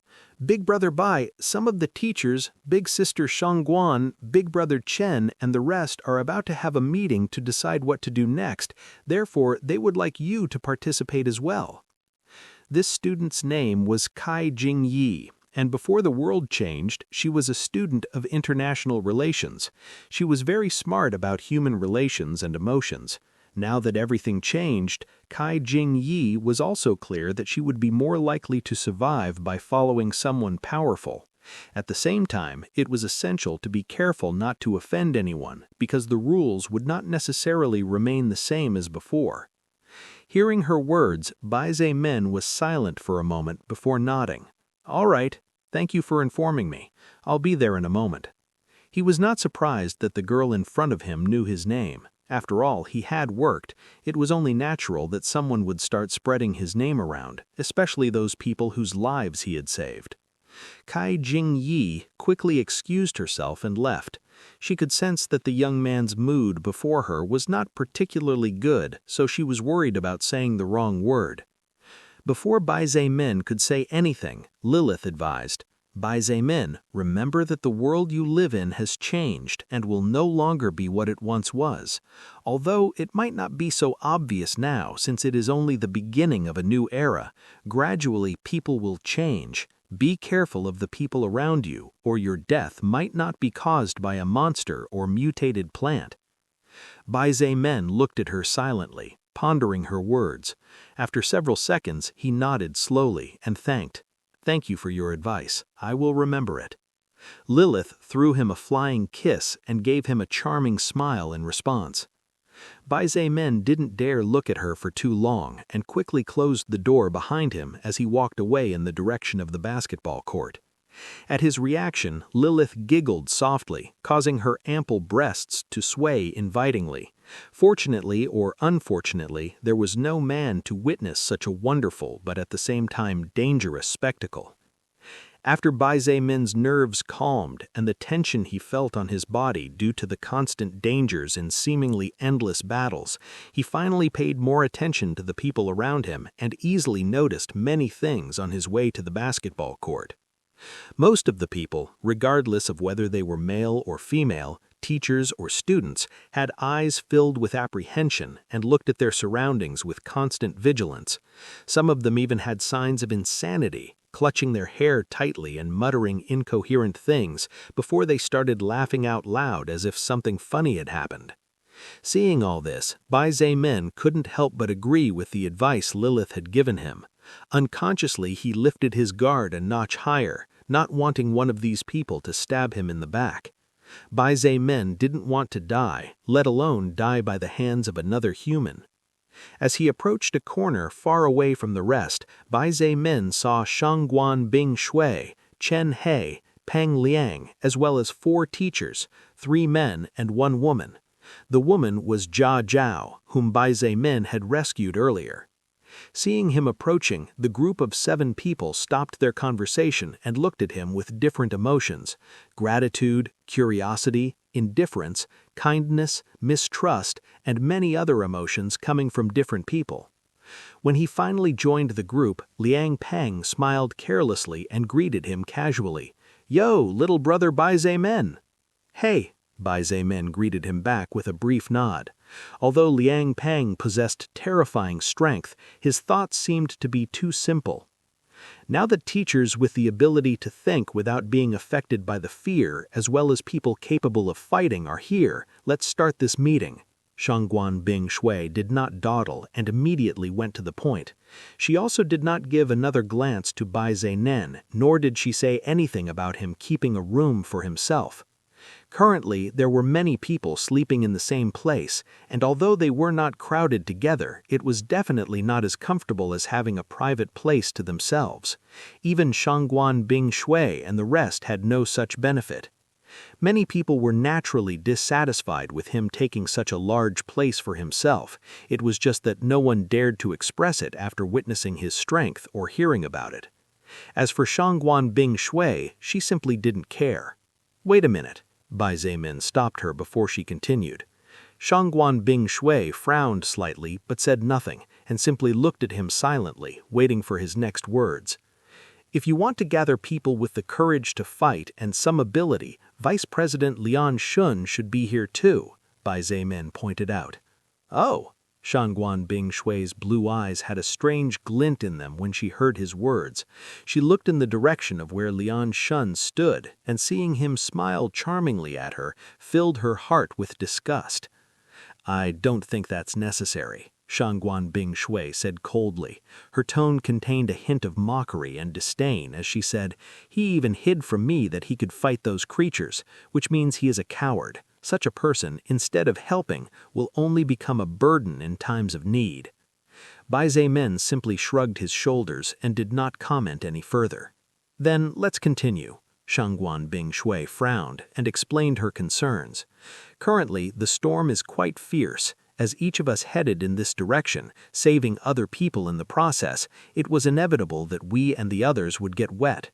Indeed, currently everyone was shivering with cold, and many people were sneezing with signs of possible colds.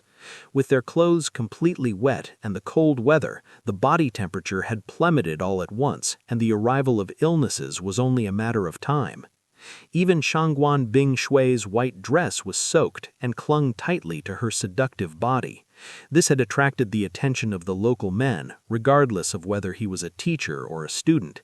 Even the handsome and kind Chen He could not help but sneak several glances at her secretly. Shangguan Bingshui continued, "At this rate, the arrival of illnesses like influenza and fever is only a matter of time. At this moment, we don't even know exactly the situation of the world outside the university. I tried to communicate with my family, but apparently there is some kind of problem with the signal." Chen He nodded. "I also tried to communicate with my family, but got no results." Hearing their words, Bai Zemin's eyes lit up imperceptibly. Since they had the same problem, Lilith's words were probably real, and although he didn't know if his family was alive, hope burned fervently. "Then I would like to form different teams to perform different tasks.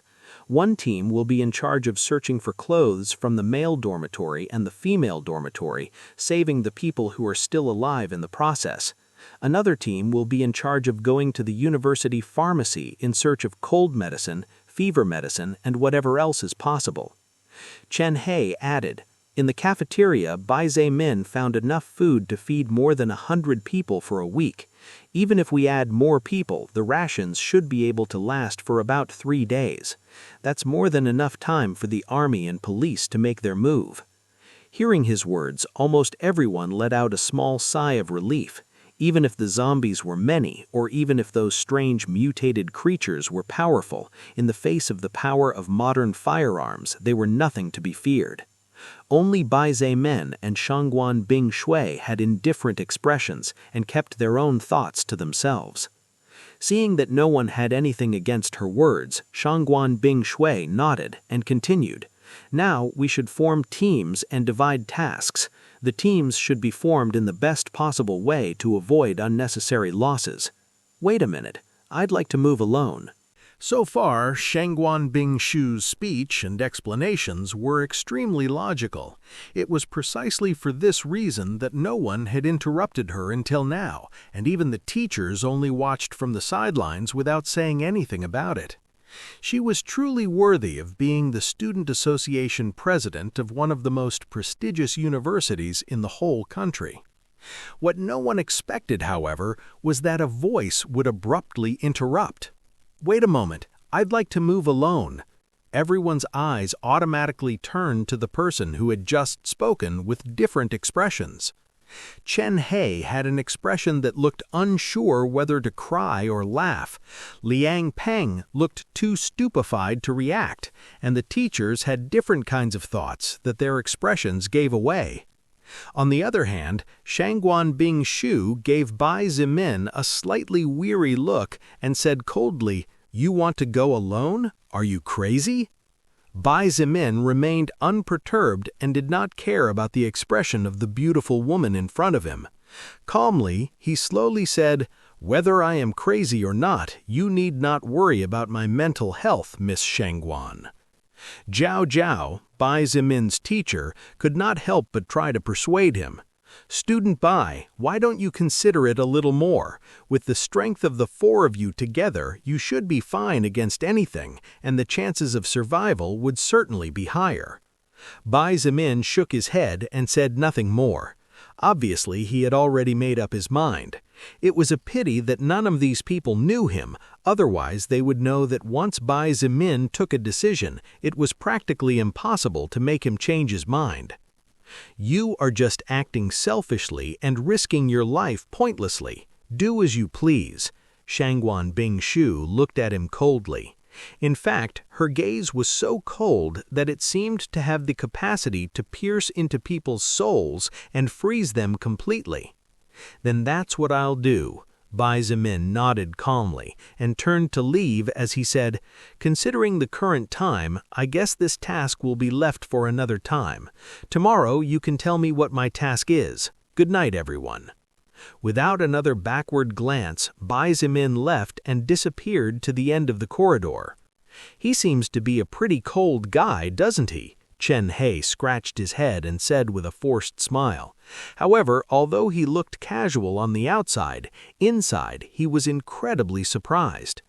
Bai Zimin was the first man Chen He had met who was able to remain completely indifferent to Shangguan Bing Shu. Even Chen He himself, who was considered an outstanding man by countless people, regardless of whether they were men or women, had fallen for her charms even though she never had that intention in the first place. Shangguan Bing Shu's heavenly beauty, her icy personality, and otherworldly aura, coupled with her mysterious family background, undoubtedly made her the greatest beauty not only in the university, but even in all of Beijing. It was hard to find another woman who could compare to her. What no one expected, however, was that a voice would abruptly interrupt. "Forget it. Let's continue then." Shangguan Bing Shu looked at Bai Zimin slowly disappearing back and said coldly before withdrawing her gaze. She simply had good intentions and did not want anyone to die in vain. However, if that man wanted to act alone, she could do nothing about it and could only let him go to die alone. "Why do you seem so distant with those people?" Lilith questioned when Bai Zimin returned. Even without being present, the group's conversation had been heard clearly by her. Bai Zimin picked up a chair and sat across from her. As he looked at her, he smiled slightly and remarked, "Who was it that told me to be more careful of the people around me?" Lilith had a strange glint in her eyes. She narrowed her gaze at him and said slowly, No, although in fact I did tell you to be careful around other humans from now on, your attitude towards that group and the rest of the people has been strange to begin with." An idea flashed in her mind, and Lilith couldn't help but point out, especially towards that woman named Shangguan Bing Shu, "Your attitude towards her is cold and distant, suspicious." Bai Zimin sighed lightly and closed his eyes as a bunch of memories flashed in his memory at lightning speed. Although those memories no longer hurt, the pain of the past could never completely disappear. A person's past was the foundation upon which the present rested and where the future was built. Slowly, he opened his eyes again. At that moment, several green letters flashed in his retina. Pain of the past, caution in the present, defiant towards the future. You have acquired passive skill, Stone Heart. Bai Zimin was taken aback when he read the message that had appeared out of nowhere. How had he suddenly acquired a skill? Seeing him dumbfounded, Lilith frowned slightly and asked in confusion, "Is something wrong?" Bai Zimin immediately snapped out of his daze and quickly shook his head as he said, "Forget it, Lilith. Why don't you tell me more about the skills and about the soul record?"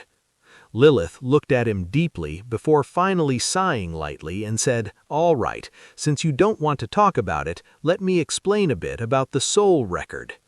Bai Zimin immediately sat up straight and focused entirely on her, pushing the matter about what had just happened to later.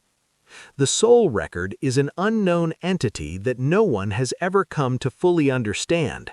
This seemingly formless entity reaches out to different worlds, setting in flux the mana that exists in these worlds and pushing the different races and species towards the path of evolution, Lilith explained slowly, choosing her words carefully.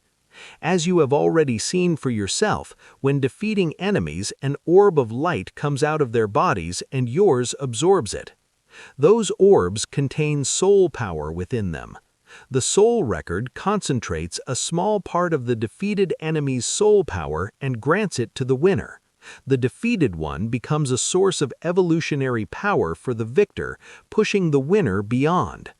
And in addition to this, as long as the enemy's soul power is strong enough, the winner will not only get part of their power in the form of stats, there is also the possibility of getting treasure orbs or skill scrolls. That would basically be a fairly general and simple summary of the function of the soul record. As for what its true motive or purpose is, no one knows.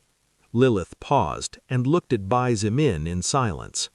If she continued to talk about it, even 1 or 2 years would not be enough to explain everything. Bai Zimin took a few moments to assimilate the information before slowly asking, "Is there another method of acquiring skills other than skill scrolls obtained from different enemies?" "There is," Lilith nodded and explained. "Aside from defeating enemies, you can also acquire different active or passive skills depending on your lived experiences or qualities." Seeing him look at her with clear confusion, Lilith deepened her explanation. For example, a person who practiced martial arts from a young age would awaken a passive melee skill, and its level will depend on that person's technique. Hey. On the other hand, if a man had problems with his sexual orientation, he would awaken a passive skill that makes him immune to female charms. Lilith smiled playfully and pointed at him. "I know someone like that, so if that happens to you, don't worry. I won't discriminate against you." Bai Zimin had finally understood many things that were unclear before. Although there were still many questions in his mind, there was no way he could ask them all at once and process all that information at once. However, when he heard Lilith's final words, he almost fell to the ground. "My sexuality has no problems. You need not worry," he said with a grim face. "Are you sure about that?" Lilith stood up and approached him. She bowed slightly, barely showing a small part of her neckline and almost unnoticeable to the eye. Her rose scent entered Bai Zimin's nostrils, and his eyes couldn't help but be drawn to that small patch of white skin. He swallowed audibly, and his breathing became slightly agitated as he began to lose control over himself. It looks like there's really no problem with your sexuality." Lilith stopped toying with him and returned to her seat before looking at him with a smile that was hard to comprehend. Bai Zimin bristled with embarrassment and stood up. He moved away from her and lay down against the wall in the corner. Seeing him act like that, as if he was a child who was wronged by his parents, Lilith couldn't help but chuckle as she said, "Oh, don't be angry. I was just making sure you weren't lying." But Bai Zimin didn't answer her. He focused his attention on the green letters flashing in his retina. "Stone Heart, 3rd Order Passive Skill, Level 5. It becomes extremely difficult for people not close to you to move your heart and shake your emotions. This effect is especially strong against the opposite sex. As a side effect, your love and affection for those close to you grow exponentially." Looking at the description of the skill, it would be a lie to say that Bai Zimin was not surprised. However, the surprise was not so much after hearing Lilith's explanation earlier. The soul record clearly creates skills depending on the qualities of each person, further adapting that person to evolve and paving his or her path. Any strength or any personality characteristic of a person was categorized as a skill as long as the trait interfered in any way with the possessor, regardless of whether it was a positive or negative trait. Due to certain past events, Bai Zimin's personality had become very indifferent towards people, and to some extent, he only cared for those close to him. However, he had not reached the point of possessing a stone heart, where even a drop of water would find it difficult to enter. Obviously, this strange entity called soul record could also enhance a person's traits and take them to a higher level than normal. Bai Zimin estimated that this could also be one of the side effects of mana. However, from his current point of view, it did not seem to be a very useful skill. It did not contribute strength in any way, nor was it an active skill that would allow him to make use of supernatural powers such as his blood manipulation. After hesitating for several minutes, Bai Zemin asked, "Lilith, between an unclassified skill and a first-order skill, which one is better?" "Eh?" Lilith, who was silent, was surprised to hear his voice again, and even more surprised to hear his question.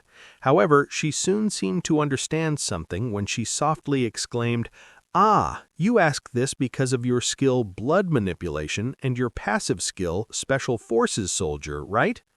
Bai Zemin opened his mouth, wanting to say something. However, the next instant he regretted it and simply said, "That's right." Although Lilith had helped him a lot so far, Bai Zemin could not trust her completely. Even if he didn't know how strong Lilith was, at least hiding one or two things from her, especially skills that appeared without warning, temporarily might be better from his point of view. When the trust between them grew, he might tell her about his private issues if she didn't do anything to betray him. For now, it was better to be safe early than sorry later. Skills are separated into 5 levels, from level 1 to level 5, Lilith thought for a moment, before slowly explaining, when an unclassified skill reaches the highest level, in other words, level 5, that skill acquires the right and the possibility to evolve into something more powerful. Bai Zemin, focus on your blood manipulation skill for a moment. Bai Zemin quickly did as she told him, and the results showed immediately.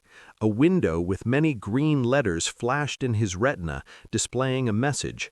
Blood Manipulation, First Order Skill, Level 5. This skill can evolve to the next level if the following requirements are met. Collect 100 liters of blood from 50 enemies level 5 or higher, 0 to 100.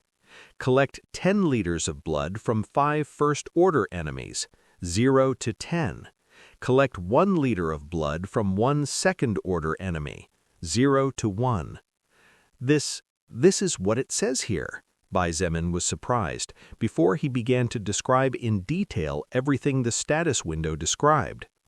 "Although I was already expecting it, really, how horrible!"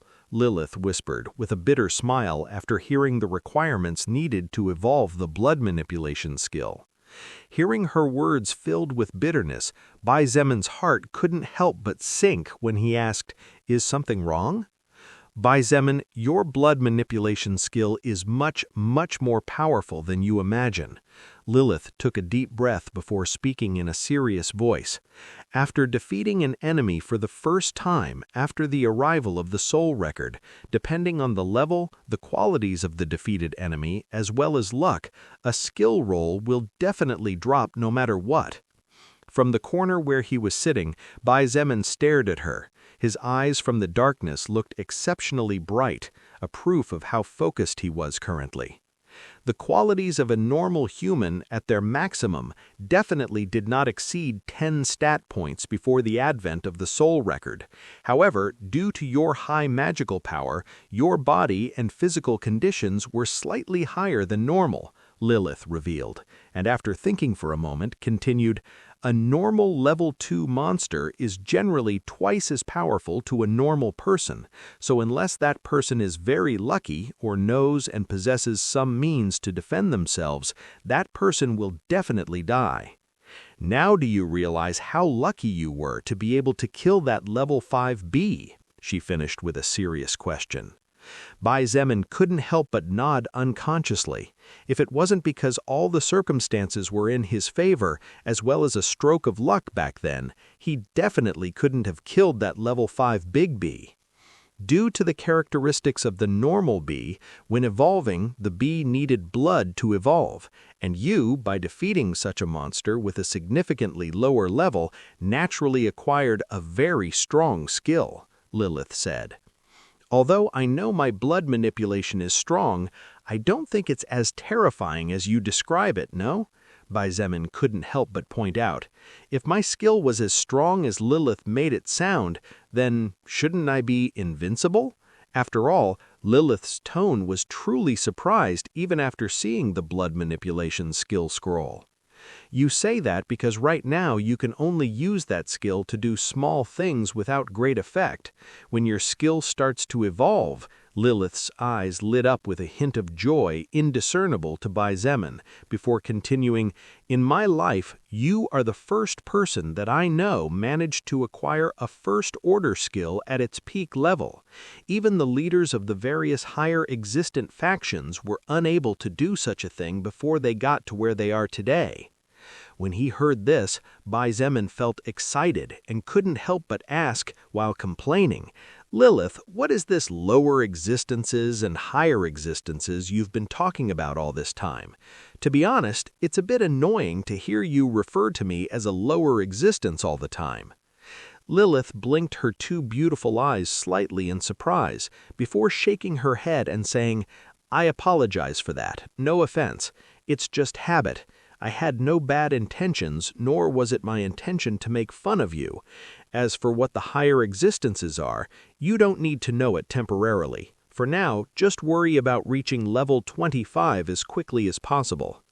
Hearing her sincere apology, Bai Zemin felt much better. At the same time, he couldn't help but think once again that this stone heart skill really didn't seem to be so useful. Since Lilith didn't say anything else, Bai Zemin also had no intention of asking any more questions temporarily. Instead, he closed his eyes wanting to sleep, but his mind was filled with thoughts that impeded him from sleeping comfortably. To be completely honest, Bai Zemin longed to rush off to find his family. However, such a thing was too unrealistic given that his family was currently on the other side of the city. Beijing was a big city, even bigger than some countries in the world, and even in normal times it took many hours by car to get from the university to his home, not to mention now that the outside world was filled with chaos. God only knows how many roads had been blocked with all kinds of transports, zombies, and other wandering creatures. In the midst of such conditions, even a month of travel was not necessarily enough, considering that he would have to fight countless battles to make his way through. Therefore, Bai Zemin had no choice but to restrain the growing urgency to venture out in search of his family. After all, if he died, nothing would make sense. At the thought of his family, his eyes filled with tears again, and he could only barely restrain himself from crying a second time. Bai Zemin looked at his stone heart skill and couldn't help but inwardly groan, "Damn it, you're no good with this seductive woman, but you affect my heart now?" As the rain poured like a torrent and the sound of thunder made the walls of the building tremble softly, exhaustion slowly overcame him, and before he knew it, he fell asleep. "I will wait until you trust me, boy," Lilith whispered with a complicated smile as she watched him sleep on the floor. Although she did not know what kind of skill he had acquired, it was impossible for Bai Zemin, inexperienced and only 20 years old, to easily mislead Lilith, who had experienced countless hardships and met all kinds of people throughout her life. Lilith's explanation of the skills was very helpful to Bai Zemin. This was because although she had not explicitly told him that a third-order skill was better and more powerful than a first-order skill, he could easily draw conclusions based on what he currently knew and could observe. Apparently, his recently acquired passive skill was a more powerful skill than it appeared at first glance. Although it was temporarily impossible for Bai Zemin to be sure how powerful the passive Stone Heart was, considering that it was a third-order skill and at its maximum level, it should not be a useless skill. The problem with passives was that, unless the exact circumstances were present that were necessary for a passive skill to shine and show its brilliance, it was extremely difficult to know whether it was useful or not unless the description of the skill was extremely clear and simple about its function. Because Stone Heart did not seem to have any use against Lilith, Bai Zemin had gone to sleep thinking that it was a skill without much value in battle or other aspects. After several hours of comforting sleep, Bai Zemin opened his eyes once again and slowly stood up. Although his stamina was almost full before he went to sleep, the mental fatigue he had accumulated throughout the day was nothing to scoff at. After all, he had experienced a constant up and down of emotions while fighting practically without rest. "Good morning!" A lovely voice sounded next to him, startling him momentarily. Looking to his right, Bai Min saw the beautiful, seductress Lilith sitting on a chair 2 or 3 meters away, looking at him with a smile apparently natural. "Good morning to you too," he replied, a little dazed, and couldn't help but think that sleeping on the floor wasn't so bad if such a beautiful woman greeted him as soon as he opened his eyes. He was about to ask if the higher existences, as she referred to herself, needed to sleep or not, when a soft knock on the metal door interrupted his words. Followed by the knock, a gentle and caring voice continued, "Big Brother Bai, Big Sister Shangwen and the rest would like to distribute breakfast." Bai Min recognized the source of the voice easily. It was the same girl who had talked to him yesterday. Apparently, she feared that he was sleeping and that her call had disturbed him, since her voice was so low that if it were not for the fact that Bai Min had been constantly evolving, he could not have heard at all.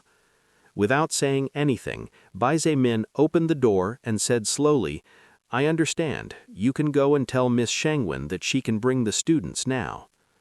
Chai Jin-yi hurriedly nodded and went to retransmit his words. The cafeteria was big enough for 100 people to eat inside if they squeezed in a little. Because there were not enough tables and chairs as a result of the destruction caused by the zombies and Bai Min yesterday, many students had no choice but to sit on the floor while eating their breakfast with fervor. Most of them had not eaten anything since yesterday afternoon and really felt as if they were going to starve to death at any moment.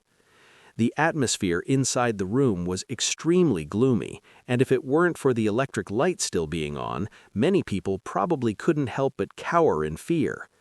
Add to this the rain lashing the woods that covered the windows and the terrifying creatures roaming outside, no one dared to speak too loudly in fear of attracting unwanted attention. Since Bai Min didn't like being around people too much, when everyone went to the cafeteria, he moved to the basketball court and sat quietly while eating a piece of cake. The current situation was bad, to say the least. Not only were they cut off from the outside, but they were also right in the middle of the university campus. Beijing University had approximately 1 to 2 million students in the past, and although they didn't all attend classes at the same time as there were 2 rotations, such a large number of students was proof enough to show just how big the campus was. If a person wanted to travel from the center of the campus to the exit, a 30 to 40-minute walk was not unusual. It was for this reason that 90% of the students traveled via bicycle or other transport.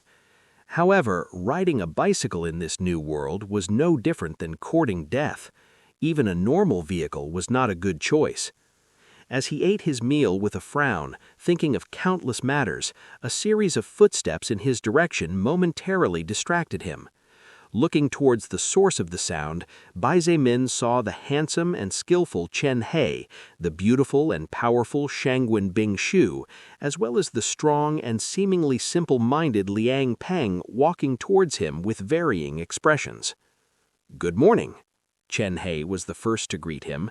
Bai Min had to admit that with how handsome Chen He was, as well as his dexterity, good demeanor, and kindness, being a magnet for women was only natural. "Good morning to you all as well," he returned the greeting. After taking a last bite of the cake and finishing it in one mouthful, he asked, "Is something wrong?" From Shangwen Bingshu's slightly frowning expression, Bai Min felt that something must have happened for this cold and indifferent woman to show a worried face. Shangwen Bingshu looked at him for a moment before nodding and explaining, "Actually, there is a problem. Currently, 15 students have a fever, and there are another 20 who are in the process of catching a cold. If we don't get medicine soon, things could get more troublesome." Bai Min frowned as well when he heard her speak. After spending a whole night with their clothes and body completely wet from the freezing rainwater, getting sick was just natural. It's just that he didn't expect that only one night later, more than 30 people would present problems. If it continued like this, it would be hard for when everyone wanted to leave to take even weaker students than they already are by nature. Although Bai Zemin was indifferent, he was not a bad guy, much less a cruel person. There was no way he would casually let other humans die in the mouth of a mutated dog or a huge mosquito. If he was that kind of person, he wouldn't have rescued more than a dozen people on his way to the gym. After thinking for a moment, he stood up and picked up the sword lying next to him. "What are you going to do?" Chen He asked, dumbfounded. "I said yesterday that I would move by myself," Bai Zemin replied as he arranged his meager belongings. "Going to the male dormitory and then traveling to the female dormitory to save people is a task that a large group like the three of you together can do better than me. In that case, I'll go to the pharmacy to get medicines now." Although the sooner the medicines were obtained, the better it would be for everyone, Shangwen Bingshu couldn't help but remark, "Are you really going alone now? The storm is still raging, and dangers lurk everywhere. I still think it's better if we form teams or if we all move together." Although Shangwen Bingshu didn't particularly like Bai Zemin, she still didn't want him to die just like that. Not only was he a human just like all of us, but he was brave enough to fight, and his strength was something that could not be ignored. Precisely for these reasons, she insisted that he should not move alone. From a logical point of view, Shangwen Bingshu was right.